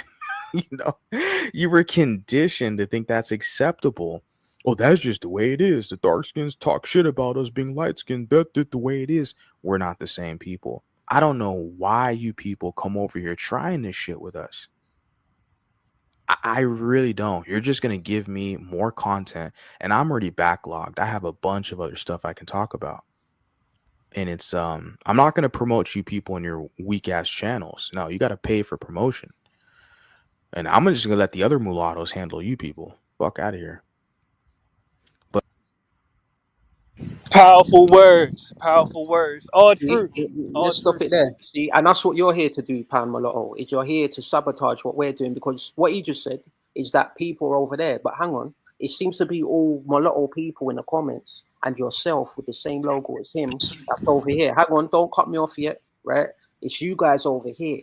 So again, it's the terminology, it's the languages you guys are using, it's the separation tactics that you guys are using that I don't agree with. And over here at the Black Betterment channel, from my knowledge, because I'm still new here, it's about building, and it's about building with shades, all shades. It's not just mulatto over here or Chinese over. That's not what we're doing over here. It's about love over here. And that's why I want to give the floor to Raven and say thank you for the platform. Thank you for having it as an open panel to people as myself to, you know, describe what we're going through on this side. And yeah, I just want to say thank you, Raven, for your humbleness as well.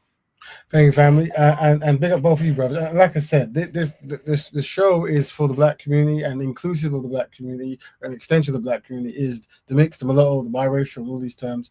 You are connected, you are in, you are, you know, and you have always been. Now, because of the history of white supremacy, you're always going to have people who might have certain kind of issues and certain kind of hang-ups, and how you work as a community is you try to do case studies and understand where something's coming from and not be dismissive, and understand that, unfortunately, and I said this on the panel I was on in Jedi's thing, is you have two types of meetings. You have tactical meetings and traumatic meetings, right? When we're talking about how to get people educated, build institutions, and deal with, you know, that kind of stuff, you're talking about tactics, right? But when it comes to like feelings, and you know, you want to be with these guys, and oh yeah, they're light skin, but you're that, or you should call yourself that. They don't respect you, don't respect them.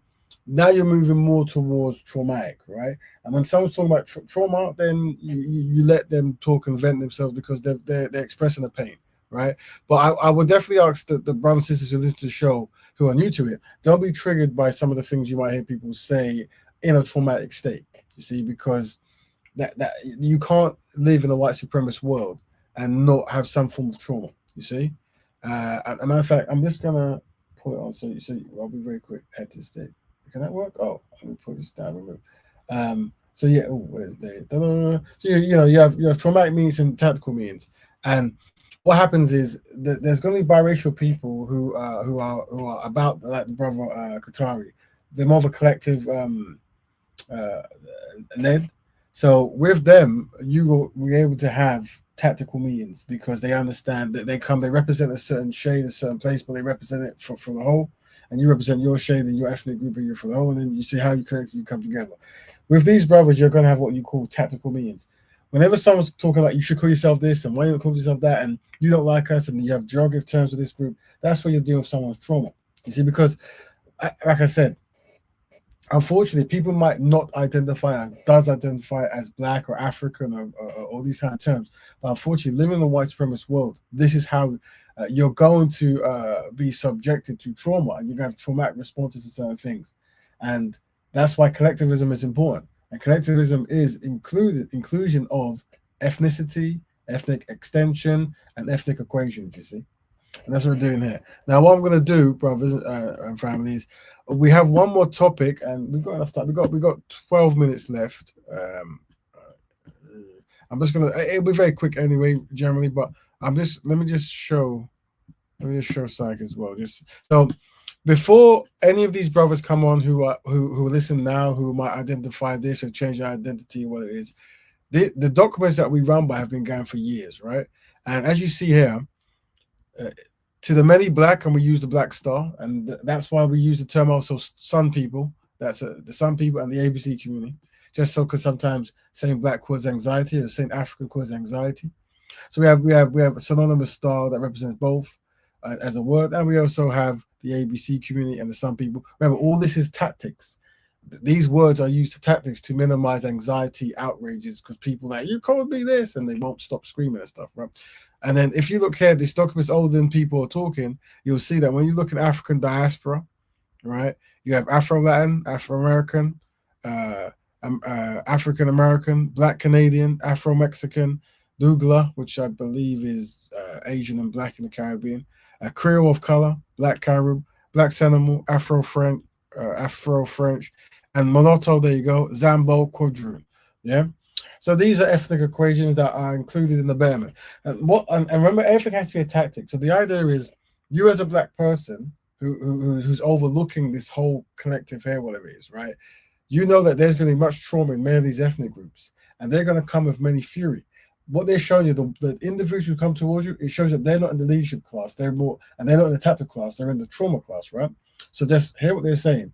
But when it comes to actually unifying, you're looking for people in these groups, whether it's a quote unquote mulatto or African American or a Kalanga or a Omaro, constructive tactical person who you can work with to find solutions for the greater Black community, or the Sun community, or the ABC community. And remember, Black Betterment is a local global concept. So wherever you are in the world, there will be a Black population, right? Which is inclusive of all these groups. Yeah. Maybe you might go in a place where it's just African Americans, or maybe it's a place where it's just these groups, right? But it's how they are working together with the Black Betterment template or the blueprint to form Betterment. Remember, kindness. Kindness is a strategy, because what will happen is, as you're being consistently kind, even though you're going through hardship and pain, the person who's against you, who has a trauma or more trauma, will be using wickedness. And the onlooker will see that that person cannot lead because they're still in a traumatic state. You see, that's why we put stoicism here, and consistency, and also collective betterment. We put the we before the me. Hope that makes sense. Yeah. What I'm going to do now is I'm going to play a video about mental, because also many brothers and sisters might be going through this because of racism, and who jump on the panel and stuff. And let's see if I can find one of the videos. Might just be one video. I've got a longer one, but I won't play it. Let's see if I can find it. Give me 17 seconds. No. Oh, here it goes. This one. Oh, no, it's this one here. Very important one. We'll do a bigger cover of this topic in the future, but it's definitely important. Let's have a look. Were 3 more likely than white people to be detained under the Mental Health Act. The leading mental health charity has identified a further 3 critical areas where the bill must go further. 1, tackling the racial disparities. Black and Black British people are detained at 3.5 times the rate of white people. Black minority ethnic groups who are overrepresented in detentions. People from ethnic minority communities, and especially Black African and Caribbean men, are more than 3 times as likely to be sectioned. We agree with MPs and the Secretary of State. It's not okay that Black people are over 3.5 times more likely to be sectioned under the Mental Health Act than white people. So why does the Mental Health Bill not mention race at all? Not even once. We need to do better than this. It's time to turn talk into action. We need MPs to change the Mental Health Bill to stamp out racial inequalities for good. There you go. So it's quite a serious issue there. I've visited many mental health clinics and stuff, and there is a high population of Black people, and that's the thing. You know, when you live with the legacy of racism and stuff, it does have a much impact on your psychology. Also, people having to have dual brains, we have to live one way here and one way there, could be very problematic. Let me give you some of the that we do want to cover more of that. And unfortunately, some when you see some of these people speaking in public or on podcasts, especially with identity stuff, you see that there is mental issues going on, and that's why you have more people talking about their feelings, which is very relevant, and identity, which is very relevant, but they're not talking about what is the strategies of what to do to overcome this stuff, or how to unite with the greater community to find solutions. And that's why we set up the Black Betterment Broadcast, to find those individuals who can come together, and so we can deal with that, and like have more of a diverse kind of topic range, where we have specialists come in who deals with Black health, because we said the 3 important pillars are Black health, Black families, and Black economics, right? And how we're going to do that, and how this podcast works. The reason why this podcast can actually work and not be too popular, and it's actually better if it isn't too popular, to be honest. We're not trying to get popular, because essentially what the real goal of this particular podcast is to get the open elite of each ethnic group to jump on board. All right, the unsynchronized black man or a mixed man or African man or whatever, they'll be very bored with this broadcast because we're very kind of consistent and we're talking about solutions, right? How to unify. They'll get bored.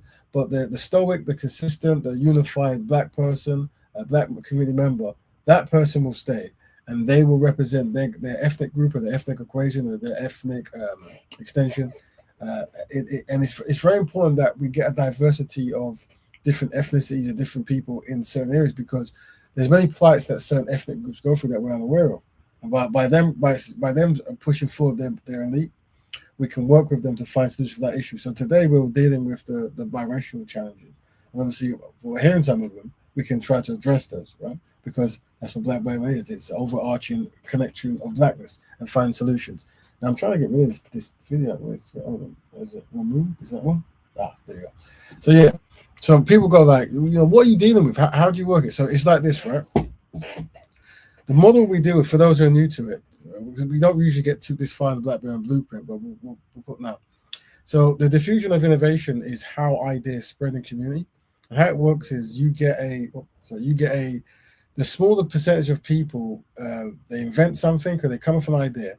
And then you get early adapters, early majority, late majority, and then laggards, right?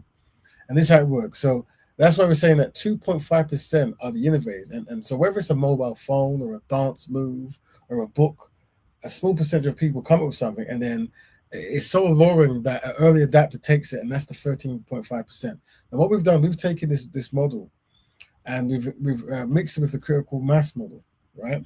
And then we've done I'm trying to think where I important, maybe it's actually earlier, let me see. And then we've done a Black Betterment variant of how to spread ideologies of community betterment. Here we go. I found it. So we have innovators, which is 2.5, right? And this is the phase one. And the phase one is a person who uses new methods of ideas or products, right? So the open door lead, the word I've been saying, that is the innovators and the influencers. So this broadcast is we're looking for constructive black people from all different ethnic groups, ethnic equations, and ethnic extension. And that 25% is a critical mass. But what's actually more happening here is you're seeing a 2.5 innovation class, meaning we're coming up with ways of things to do that we can collectively promote and do, and will bring betterment and furtherment in the community, right? So and that's the innovators. Now, in the innovators, that 2.5%, you can split it into two types. You have the architects and the engineers. So the architects are the people who are going to come up with, look, we need to do this. We need to focus on health. We need to, we've got this way of speaking that needs to be pushed out because this way of speaking is less destructive. The architects come up with it, and then the engineers find a way to kind of get it out there, and they find a way to actually action it so that the next generation, the influencers, take that from the innovative class and push it out there. So the reason why this podcast is meant to be somewhat smallish is because really, we are really only focusing on the Black Betterment innovators. Everyone's welcome to listen.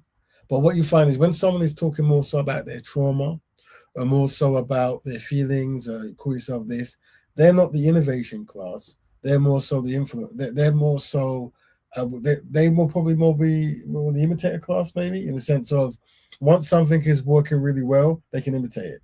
And that's the majority of black people. Like when you see black people do things that doesn't work in our collective best interest, meaning a colonizer has come through or an enemy has come through and destroyed the nation and forced its kind of way of operating that doesn't work in the best interest of that group, that means they've imitated something that doesn't work in our best interest. So the innovators of that collective group has to find better ways of operating and then make the influencers copy, and then the imitators will copy the influencers. You see? So this is the diffusion of innovation that Black Betterment is using. And that's why part of that is to be constructive. And when you're talking to black brothers who are unsynchronized, who are error prone, who are problematic potentially, rather than insult them, let them know they're loved. Let them know that brother, you're loved, sister, you're loved. And in the community, you're loved, meaning that we're going to do something for the ones we love. But they're not important. The people who are important are the innovators and the influencers, right? Because they are doing the important work, meaning they're going to take hell, because anytime you step forward to help Black people collectively or African people collectively, you're going to face much challenges. People are going to try to tear you down, mock you, and this kind of stuff. And that comes with the territory. And that's why you need to be stoic and strong and consistent, because they're going to try to tear away the pillars that you stand on. But the Black Blueprint is here, and we go for it every week, and we are looking for, you might be a Black Betterment innovator, someone who's going to have ways of operating that can work for the collective good. And then you're going to try to influence the influencers. Now, family, we've hit 12 o'clock now, so we have to actually give, I've got early morning stuff to do, but we have to give thanks to, obviously, Brother Qatari for our great presentation. He's put time together to show us some of the challenges going on in the biracial mulatto community, things to be wary of and things that maybe we have to help out with. And also big up to mulattoism, because he's giving clarity on what he's trying to get across and why it's important to him. And we also have to give thanks. All right. So big up these brothers, and I'm sure they'll be here. And as time goes by, they'll be part of the furniture, and we'll get a codified way of communicating where we get things across without necessarily arguing, which is very good. Well, let's make sure I've actually covered some of the, where is it, number? Cover the things that we're going to cover. So let me just quickly, and also, yeah, remember, Black race. When we talk about the Black race, you see we have the sun there, the little symbol, representative thing. Reconnected Afro-centered ethnicity. You see, a collection of a collection working for protection and perfection. These models and templates have been written years ago, right? So we were well aware of disunity and confusion and people not wanting to be synchronized. Hence why we have come up with ways of operating, right? Then when they said biracial bonding, this is what the brothers who they came across this thing, and this was to have discussions with biracial people about where we've had this years ago, like, you know, how they feel about Black Betterment, and you know, and then obviously you have the different views and stuff like that, but let them know they are loved and they have a chance to be important, meaning they can do important work. Also, one thing that I'm going to tackle in the future as well is the difference between racial repairer and a racism repairer. This is slightly connected or not, and that is, I'm a racial repairer, meaning that the racial group, Black race, reconnected Afro-centered ethnicities, I want that collective group to prosper, and I will deal with racism because it's a part of unfortunately stopping that racial group from prospering. But there are many Black people who are actually racism repair. I mean, they're just trying to stop racism. They're not trying to repair Black people. They just think racism is wrong. And sometimes we're around each other, there's that confusion. So I have to let people know I'm actually about Black people as a collective, and that's inclusive of the African, the A, the Black, and the B, and the C, the colored, or the colored, or the person of color. All right, those three, we're working in unison. Those three pillars to find a better tomorrow for the great collective. Oh, that makes sense. I'm going to end there now. Brothers, would you like to say your last words before we go? You're always welcome to. Let the brother Takar, yeah, go ahead, brother. No, you're good. You're good. You speak, man. You're good. All right, it'll be brief as possible. Raven, thanks for having me up. Qatar, you know it's all love. Today you got a little emotional, I gotta be honest, but I understand because I triggered the closeted mulattoes. In closing, this is actually a mulatto platform. Raven is a mulatto. Everyone on the panel right now is a mulatto. And I never got an answer to this, so I'll make it as a statement. Stand on DNA. Don't identify by what the white man called you, especially since it's unscientific. You're not Black, you're a mixed race. Much love.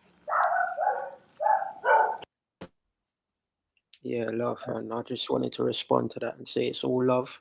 Don't mistake passion for emotion, King, because the thing is this is important subjects we're talking on, and there's a lot of children that be watching. So sometimes you may get passionate in some areas where this is a very touchy subject, but I'm going to put feel to it, knowledge to it, and science to it. So that's why there may be passion within that. And let's not forget, our greatest teachers was passionate. Okay, we had Malcolm X, etc., Dr. Layla Africa, Francis Cresswell. So we've got a lot of teachers that put passion in their word and feeling behind things. So, and this is important to us. And yeah, but anyway, thank you to Raven and thank you to Pan Mulattoism, because this is about us communicating and really, unraveling things and just speaking. So It's all love at the end of the day, man. Big up, family. So for everyone who practices Black Betterment, know you're important. And every member of the Black community, the African community, the ABC community, know you're loved. Until next week, Black Betterment to all, and to all Black Betterment. All right, in the street.